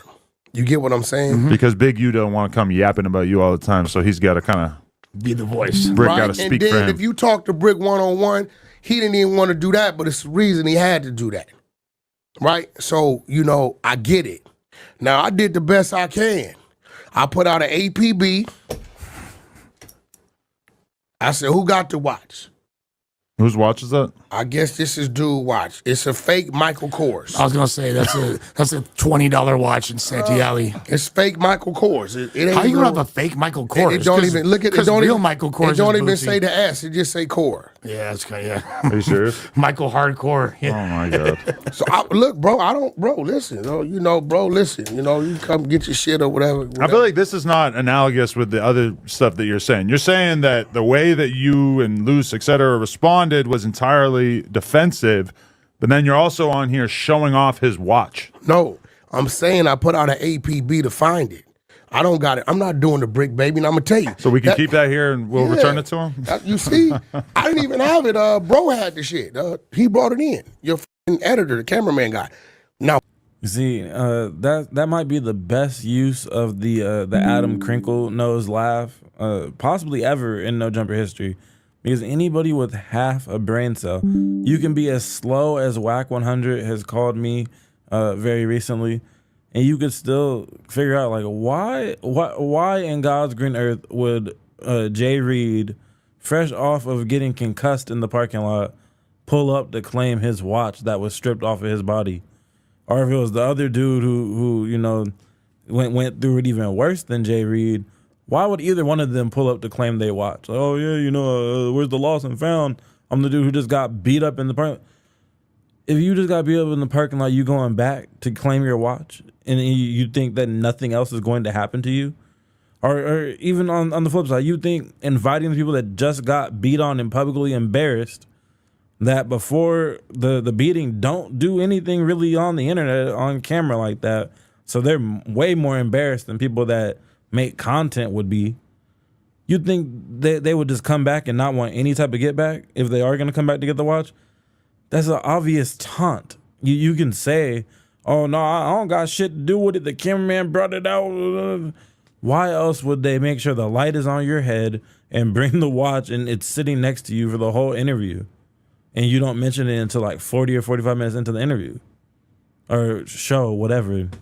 Interrogation, whatever this shit is called. Anyways, back to the article. But you just got to point out all the elements of the bullshit here. It's a lot. I can't even piece it all together. Make sure y'all jump around and watch the other channels that are, displaying what actually took place in the aftermath of the Jay Reed beating. Because we all knew. I'll say it again. We all knew. Anybody with half a brain knew this shit was going to come back around to bite. We do know that happened, though.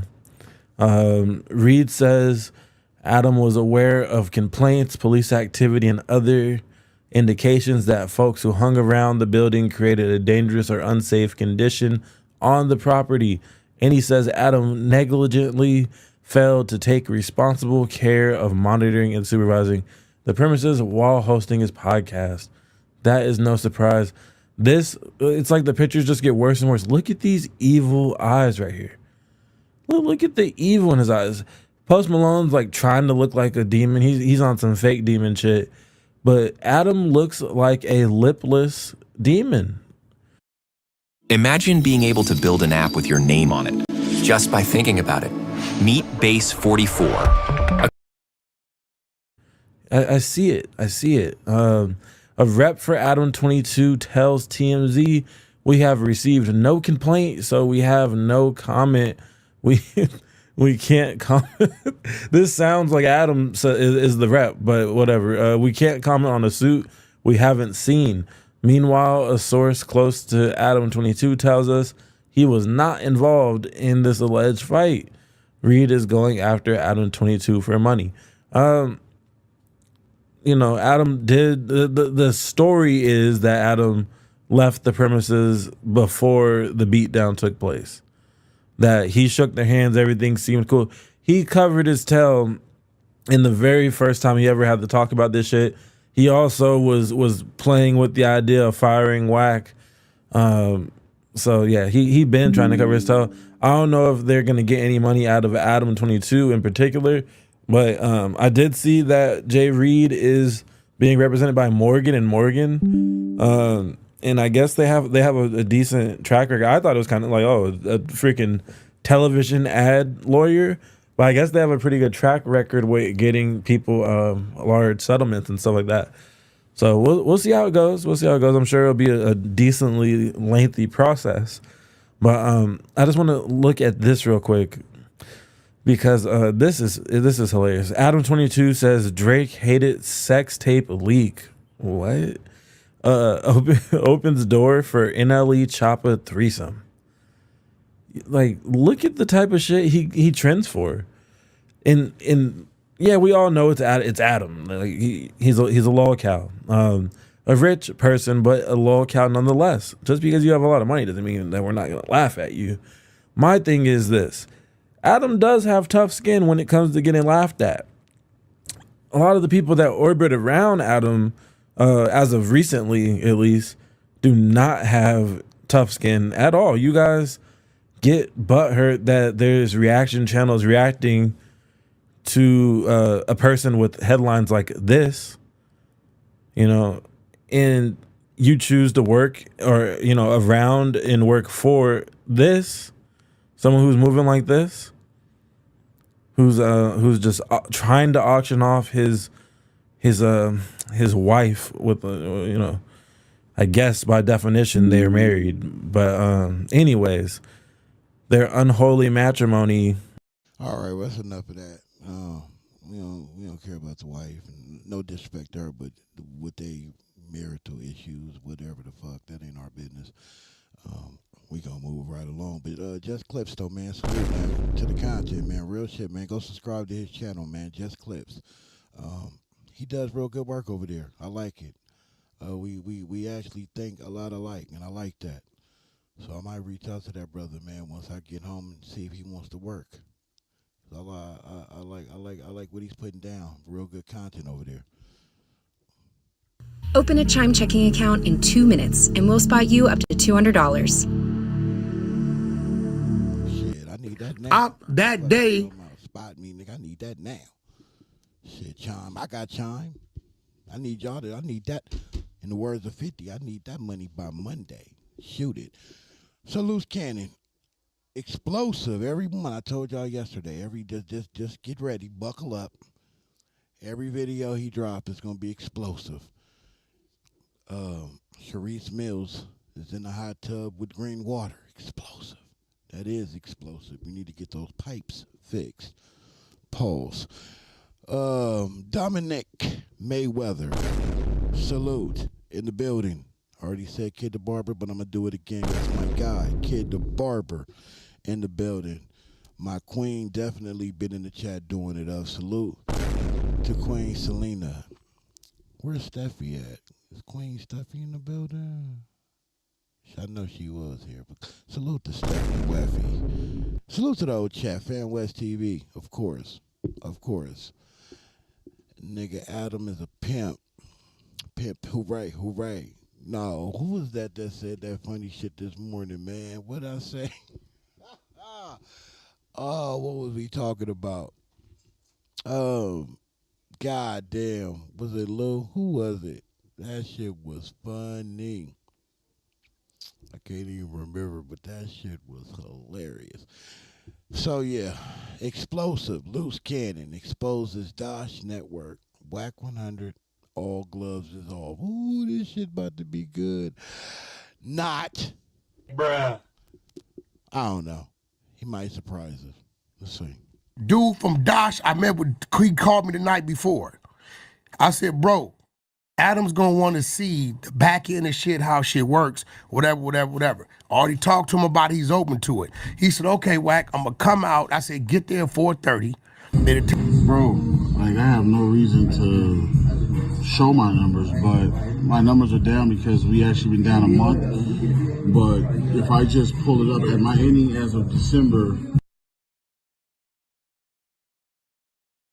2nd, we did 169,000. They took, and their fees, 15,000, which left me with, I don't know how to charge. Yeah, left me with 154. But what does my numbers have to do with? I did 154 for the month of November. Families across Washington trust Insight School of Washington with their child's education. And it's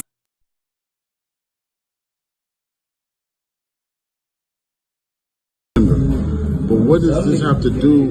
What does it have to do with anything we're doing? I can show you when Dosh was doing 400,000. It'll take you 15, 20 minutes to open up your life. He wasn't coming to sit down. He was coming to your office. But this never happens. No, listen, I'm going to tell you why. Mozzie not going to make it. I'm going to tell you why. Travis from Main Street Crip, and it's cool. But this is how I show him how it works. That's what that was about. So when Mozzie canceled with me, the boss dealing with the boss, I called his number 2 and told him not to come. Because I know he from a set, and I don't know who the he got problems with. But is it just me, or are you talking about people that are not the people that actually showed up? No, because I don't know who Mozzie and Travis and all these Mozzie's people the owner. Travis is his number 2. What's up, what's going on? Yo, you know what's going on. Since all this shit dropped about the no jumper brawl, man, it had me thinking, right? I went back to their old Adam and Wack podcast because I was like, some things are not adding up. And I went back and watched it, and these dudes are on there saying exactly what we know, that Mozzie and Adam and Wack had a meeting from a federal prison. They had a meeting at 4:30 to go over the back end. You know what I'm saying? Yeah. So and that's the whole thing, because we kept getting into it with Mozzie because he kept asking, "Oh, let me see this. Let me." He's showing us the back end, but he's only giving us a small clip. And then next thing you know, it got exposed that he actually sent us a clip. A screenshot, and the screenshot had the whole year, and that whole amount that he was talking about, he make this once a month or whatever, it was for like a whole year and a half, like 18 months or so. So we knew he was BSing, right? So we kept pressing him like, okay, meet up with us, let's log in, show us the back end, and we go from there. Let's do some good business. Let's do some good business. After that, he kept dodging. He kept telling Wack, let's meet for dinner and let's do this.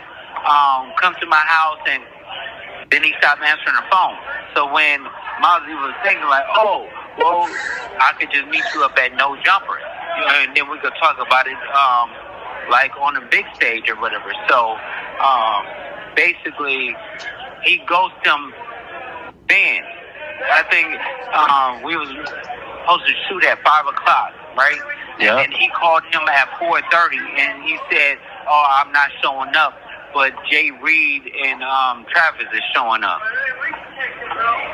Yeah, yo. And that's why you see Jay Reed and Wack, Bubble Butt talking. You get what I'm saying? They was talking at first, and then they got real disrespectful. You get what I'm saying? Yeah. And then everything happened after that. But Jay Reed came up there for a problem, and Bubble Butt is the one that initiated the whole conversation and knew that he was coming up there and said, like, basically, I could do whatever I want at this building. Yo, it's clear I don't want to put anyone else's name, but he says it on the show. He says that he was talking to Creep that day about the meeting at 4:30 and how everything was like he knew about this shit. That's why I was like, yo, this shit.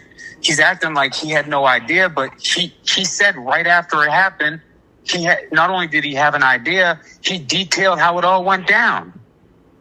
Yeah. So at the end of the day, as Bubble Butt is trying his best to remove himself for certain things, but then he's digging himself.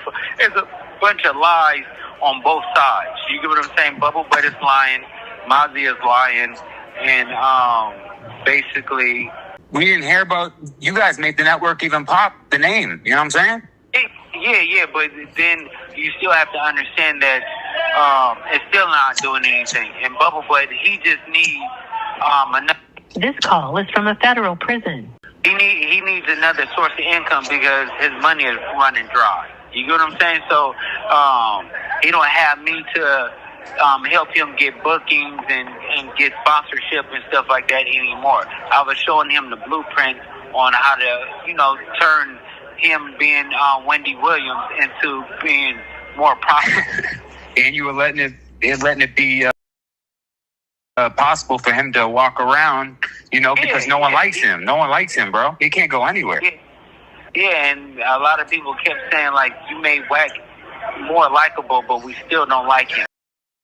You get what I'm saying? But when he was out, he knew he was safe. But it's all evidence right now. He don't go nowhere. He's not popping out. He's not doing anything. Yeah, no matter how many people he exposes, bro, it's not going to hide the fact that he's flawed himself, man. Yeah, no, but the thing is exposing, right? But we have to really think about this, right? Everybody, and he's pushing the narrative that I'm telling, and the paperwork's coming out and all this other stuff. Wait until August 13th, where Discovery. they see the real, and then, the Discovery drop. My lawyers and everybody else already got the Discovery. Everybody on the case got the Discovery. But once that drops publicly, then he's going to feel even dumb. His credibility is going to be shot even more because all he do is just lie. And then he gets people, other people around him to feed into it. And then they spread the lies, and then now they're going to look stupid. Their credibility is shot, too. Yo, I'm glad you said that, because they think you're in the dark about this stuff. I'm like, yo, he knows what's happening before we know what's happening, bro. Of course. They think that you just like don't know. Like, what do you think? He knows he knows what he's doing. Yeah, no, so a lot of people are goofy, but at the end of the day, it's like we just want to make sure we clear the air with everything we say and speak the truth, because they can't beat us with a lie. They all talking about it. Jay Reed. I don't know what Misguided might be doing over there on this channel. I'm gonna be honest. I do know of him, but once I see him, I see people that I look at like they got potential, but then link up with these dudes. I stop looking. You know what I'm saying? So I don't know what he's doing or not doing, but I know you want to be heard because you think it's gonna put some light on you. Because it's Luce Cannon that you're interviewing. His light is a little dim. I'm not going to front. I'm not saying that it's out. It's a little dim. What you should do, I'm going to give you a word of it, some game. You know what I mean? If you're not already doing it. But these videos right here that you're doing, you should drop them and react to them and explain more in detail of what Luce Cannon is actually saying in the audio or what you're saying. And then run your bag up that way. So if I was you, when he calls, you want to narrate a little bit, but just let him go, because that's what he wants to do anyway. He's not really listening to shit you're saying. You know what I'm saying? Like, you don't think we hear that and see that? We see that. You know what I'm saying? He's not even paying attention to what you're saying. So I would just let him rock, and then on your channel, after it's done, you react to it and explain to the people what he meant by this or that, blah, blah, blah, and get your numbers up that way. Because it's awkward is what I'm saying. I don't know. Am I hearing it are y'all hearing it any different than me? I just need to know what my people think. Like, how are y'all hearing it? Because to me, it's cringy. You know what I'm saying? It's like, come on, stop butting in. What you just said doesn't even matter. Like, you know what I mean? Let's finish this out. It's only a couple of minutes, I think. And then I'm going to play one more, man. My head's starting to hurt, man. But I'm going to play one more. Making videos, Wack's making videos. Why can't you make a video? Of course. Yeah. Well, shout out to everybody, and hope y'all enjoyed this video. But this is the truth. And that shit, what was so explosive about that, man? I'm just trying to understand. I know we got to do certain things to push the videos and all that. I get all that. I'm just saying though, when you say explosive, nigga, I'm looking for boom. I'm looking for that's all I'm saying, bro. So I'm gonna play one more video, man. I'm gonna get up out of here, man. I'm not gonna hold y'all too long. My head's starting to hurt any goddamn way. Acon speaks on. So CS2 back got old Acon. Hold on, before you pay for yet He got old Acon to pull up. I'll tell y'all. another app to manage your team, let me introduce you to Connect Team, the one platform that replaces. I told Con, I said, Con, he got Acon to go on up here to No Jumper and do an interview. It's up, the whole interview. Y'all want to go check it out? Check it out. I was going to run it, but I can't. I got to look at it first before I think about even attempting to do the whole shit. But they clipped it up. So this is a clip I'm interested in hearing. This story, because they're busy assassinating Suge Knight's character. That's what this is. This is to assassinate Suge Knight's character. I really feel bad for Suge. I think something's going to happen to him because they keep alluding to him being sick and losing weight and this and that. And normally when you got these high-level people who really are in control, like CS2 back would say, like what happened to Russell Poole, when they want to get you, they're going to get you. And then they'll paint a story like, he didn't take his medication that day. He came in antsy. It just happened. So I really feel for Suge, man, because they've been really revving it up that he's sick and looking ill and he won't make it out of there alive. And listen, if these people saying this shit out in the public, out in the open, and it ain't nothing. Nobody even scoffs at it. I pay attention though. I listen. There's always a reason to what they're doing. Him, Reggie Wright, any of these suckers who be speaking on it. There's a reason why they doing that. I definitely think there's a plot plan or something to do something to Suge. But only time will tell. But let's see what Acon say. Acon on seeing Suge Knight get KO'd, but wanting to protect his legacy. Okay. You know, when it come to you, no matter how far up I go, I still remember the doors he opened up for me. I still remember he's like, Wack, you ain't got to wait in the lobby, come to my suite. Yeah. I remember these things. You know what I'm saying? So I'll always handle Con the same way. Now, remember, when we listen to this, I forgot to say this, you're going to hear a whole lot of meat pulling, a whole lot of catering to the meat. Pause. Now, remember, this was him. This once was him with Big U on every platform when he sat next to him. And now we know that the whole time it was a plot to line Big U up. Now we have Acon up here, the brother who went to Africa and built schools and all type of good things for the community. You think Acon is aware? I don't know. Let's see. Because when he was up there and the world was on him, he was never cocky. And I seen something I never seen before. A glass house. No, like how much of it was glass? The house was glass. The floors, everything. See through the house. Ask him. It was crazy. No. Yo, he had a glass house in Georgia. Yeah. I just want to say when me and Southern Force and Smoked Out TV, we really start booming and inducing them, and we booming and we doing our panels and we doing it up like similar to what this shit look like. If our shit look fake and choreographed and just sheer phony like all this shit is right here, tell me. So then we gonna scrap it. We can't do it because this shit here is just painfully fake. It's just fake laughing, fake appreciation. My nigga with the arms crossed, like he know what the score is. My other brother with the hat on, he just looking at Adam like, I really be wanting to punch you in your shit. You don't even know it on me. But I'm just saying, it's just, I can't do that. This right here, this too much. You know what I mean? So it ain't like I've been in the middle of a lot of the BS that wasn't about him, but it came to him. The whole Suge thing, right? I tell the true story. I tell the real story.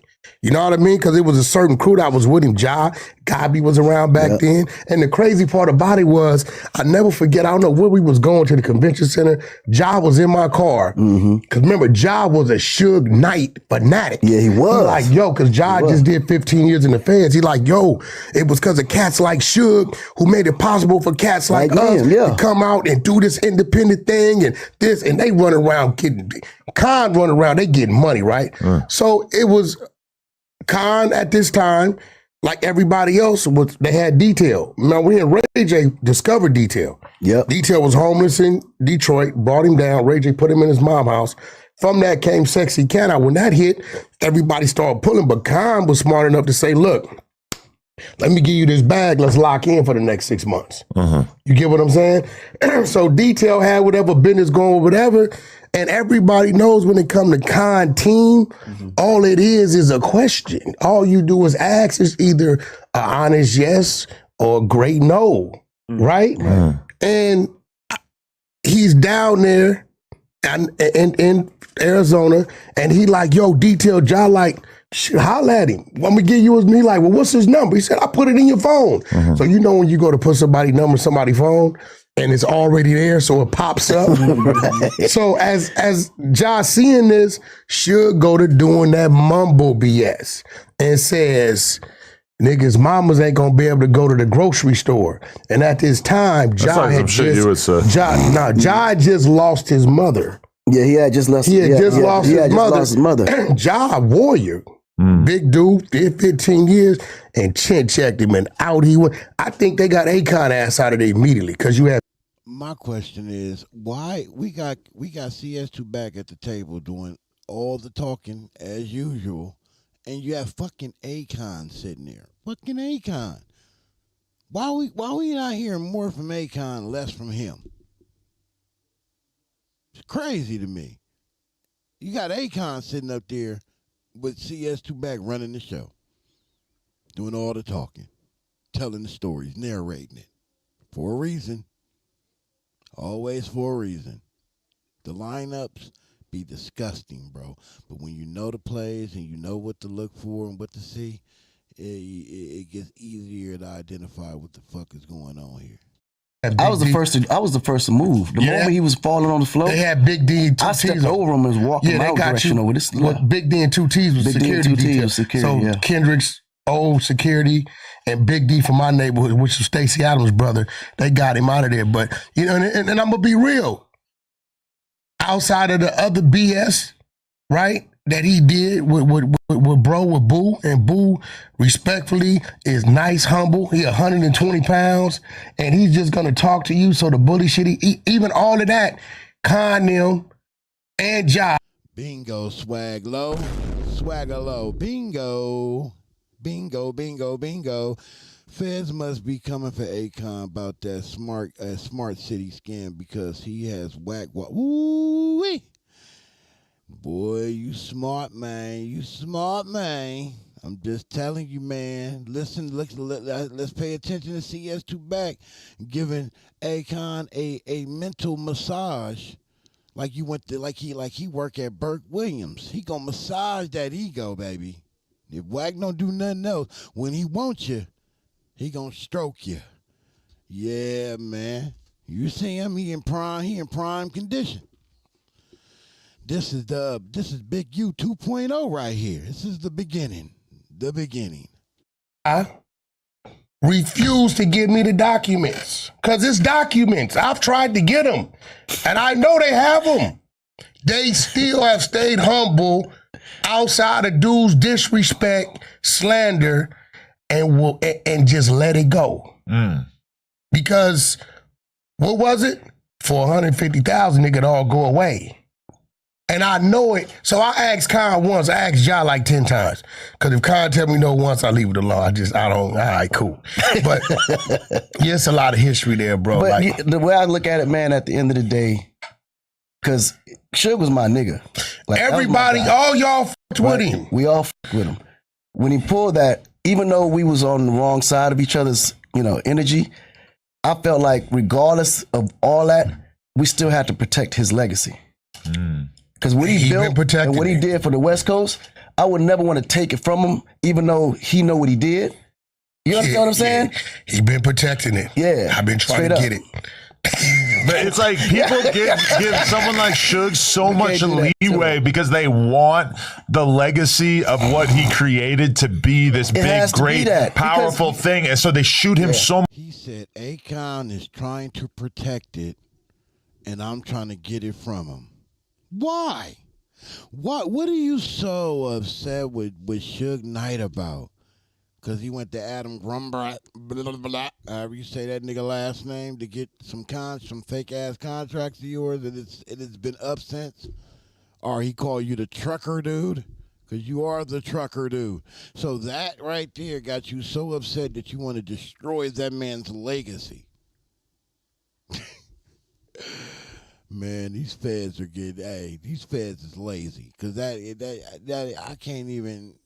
That doesn't even make sense to me. Like, you that butthurt. Man, you gotta know it's more to this than that. So much more bail than they would ever offer like a normal person just trying to do business. You have no idea what I have had at this table in front of you. You have no idea. He know what I'm talking about. Yeah. But I've had people at this table in front of you, like, bro, like, see, a lot of people understand, like, Wack is dangerous with this because I'm one of one that come from that era and generation that's still here, that was actually in it, not the story, not outside the door, in it. right there in it. So it's a lot I can speak on, a lot we just don't speak on. Con is one of them dudes that every now and then call me and tell me, slow down. There's other things out here for you to do. Right. Because he know I respect him. He know I respect him. You know what I'm saying? So I listen to him. You once respected Big U in the same way, and look where Big U at right now. Faux bad, remember? Faux bad. Yeah, faux bad. He once respected Big U and revered revered him the same way he's saying he reveres Acon. Same energy, same love, same flowers, same stroking. And look where Big U is today. And look how long he went to get Big U locked up. How hard he went in the paint. Man, Acon, you might want to get back to the motherland, brother. Because they want you, bro. I don't know what. I don't know why, but they want you.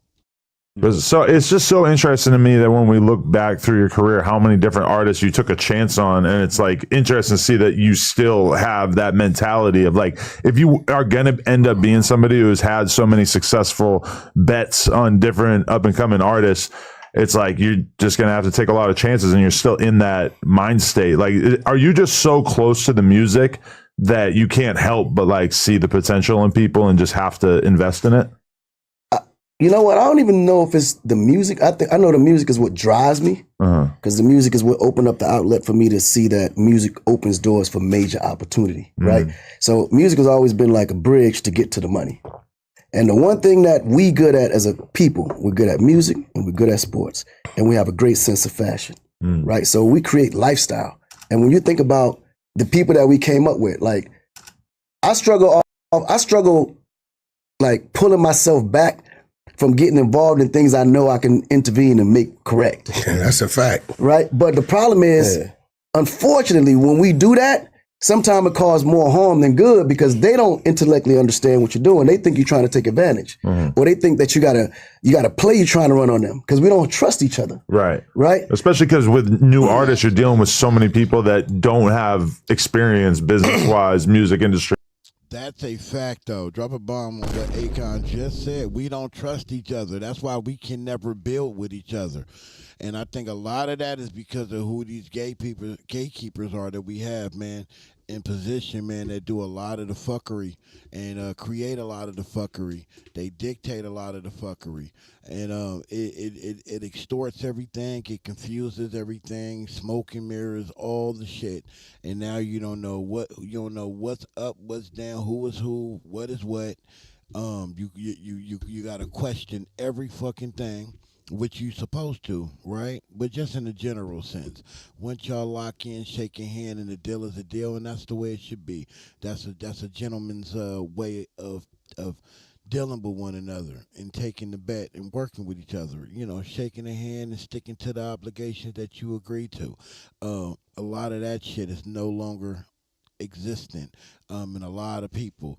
And that's exactly what I think Acon is talking about, and it is so bad in our community that it is sickening, and it drives me crazy, and it's systematically designed to be that way, and we just keep running into that wall over and over and over, knowing this. Like, it's one thing to know it, it's another thing to do something about it.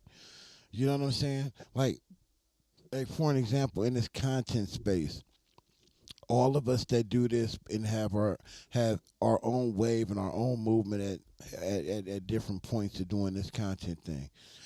What is the problem with everybody that really want to rock with everybody and build with everybody to come together like the Avengers and build something bigger than life itself? What is so hard with doing something like that? Ego, this, that, yeah, but there's something else there that's making it impossible. See, ego makes it almost impossible. Once you start working with a person and you start to learn a person and build with a person, you understand what makes them tick. And you know what lines to cross and what not to cross. Y'all have an agreement, and even though y'all will bump heads, there's a deeper respect and connection there that avoids you from actually crossing those lines with people that you really want to build with and that you say you got love for. But there's something else that is just making it impossible for us to do that. And I think it's mental. I think it's mental. Mentally, there's a block there that it makes it almost, it's just impossible to build something like that. And we don't need to get a sign off from nobody outside our own community. We don't need it. Whatever we put together, the final product that we pitch to the world, they're going to buy it because we are the wave. They steal it from us, package it as theirs, and now it has no identity no more because they done took it and watered it the fuck down and then presented it to the world as their own. Why we just can't cut these people off from the tap? Build what we're going to build with our black and brown brothers and sisters without permission from any of these people. And make sure that it's cohesive. And I don't see anything stopping it, but there's like a mental block that's stopping us from doing it. There's a lot of miscellaneous shit. Again, ego, power tripping. I don't follow. Yeah, it's a lot of that, but those things can be ironed out in time. But we can't even get there, man. We can't even get there. I just wish, man, I hope in my lifetime before I pass away, I can see it. If I can't get it done, I would at least like to see it before I leave this earth. That's something powerful. That's something that we deserve. That 40 acres and a mule, why are we waiting on them to give it to us? They ain't gonna never give it to us. We don't got nothing coming from them. And we shouldn't want it anyway. It's tainted. You start taking water from that well, you get what happened in death row. We need to hire real police officers. Yeah, we need to hire real police officers. Okay. Now look, rest in peace, Tupac and Big. Because whenever we start getting resources we start outsourcing those resources,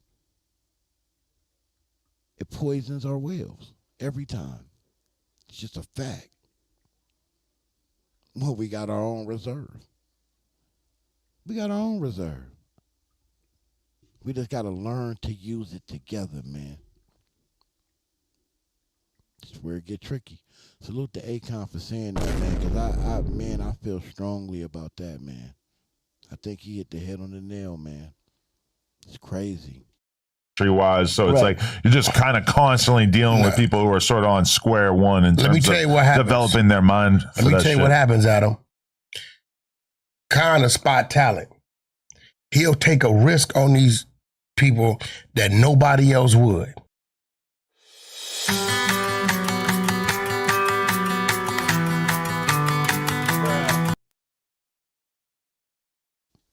Oh, okay. Is that the end of that, or did I just fuck up? No, that's the end of that. Let me pause it because it's about to play yet another ad. I want to shout out Tyrone, what Tyrone just heard, man. Just said, because I appreciate that. See, this is what I do it for, man. And when I get messages like that, man, that tell that it validates my whole purpose of what I'm doing. It validates it.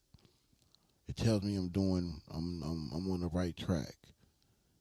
Because it's exactly what I'm trying to convey. He says, where we at? He said, this is why I F with you. The message in between the content. 100% correct. This shit deeper than the content for me. Yeah. Salute to that comment. I appreciate everybody pulling up, man. I get emotional about this shit because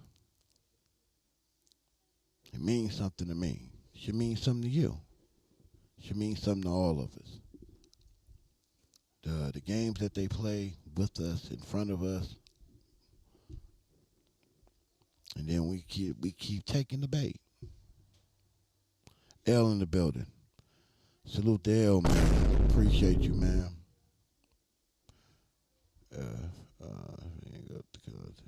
Yeah. Yeah, he messed. Yeah, but you know he was. It's what he do. It's what he do, man. But I just hope in my lifetime, man, before I go, I can see it. I want to see it. If I can't do it, I want to see it. We gotta learn to get along, so we can then build. We don't need to outsource anything. We have it all. We are the wave. Like y'all are the bloodline of my channel. We are the bloodline to how this world runs and works. It's undisputable. It's a fact. Not discrediting no other races. They contribute what they contribute. And it's not to be scoffed at. But I'm talking about mine, though.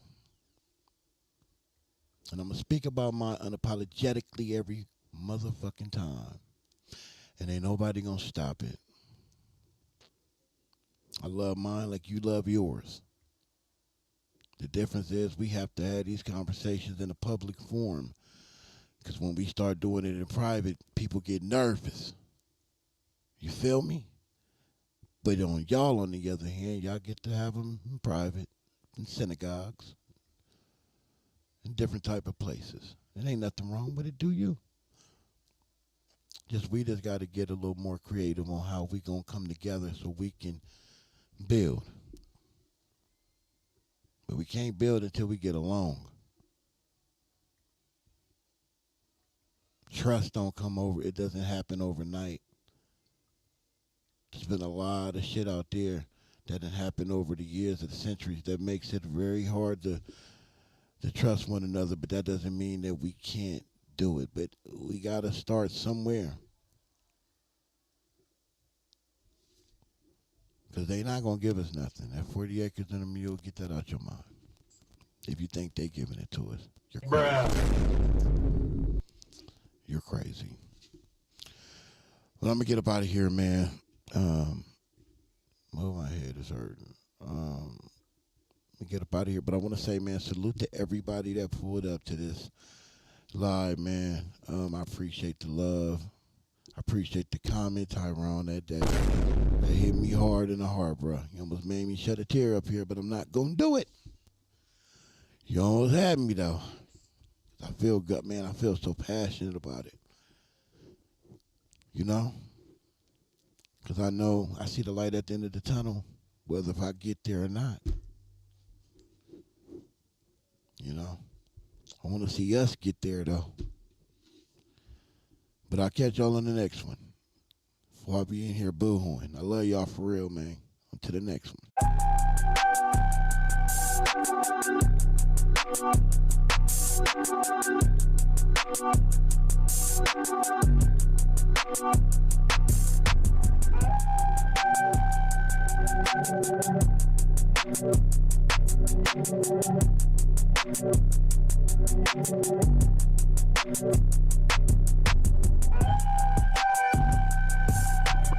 Bruh. Psych. Psych. Psych. I'm gonna let it run. CS2 back. Psych. Psych. Bruh. Psych.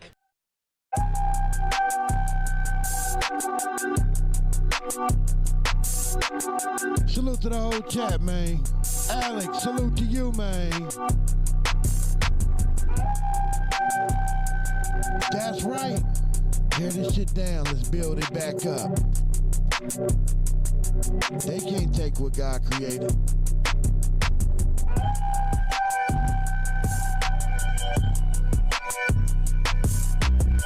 We all leaders in the eyes of the Lord. I love y'all, man. Psych. Sherm, we out.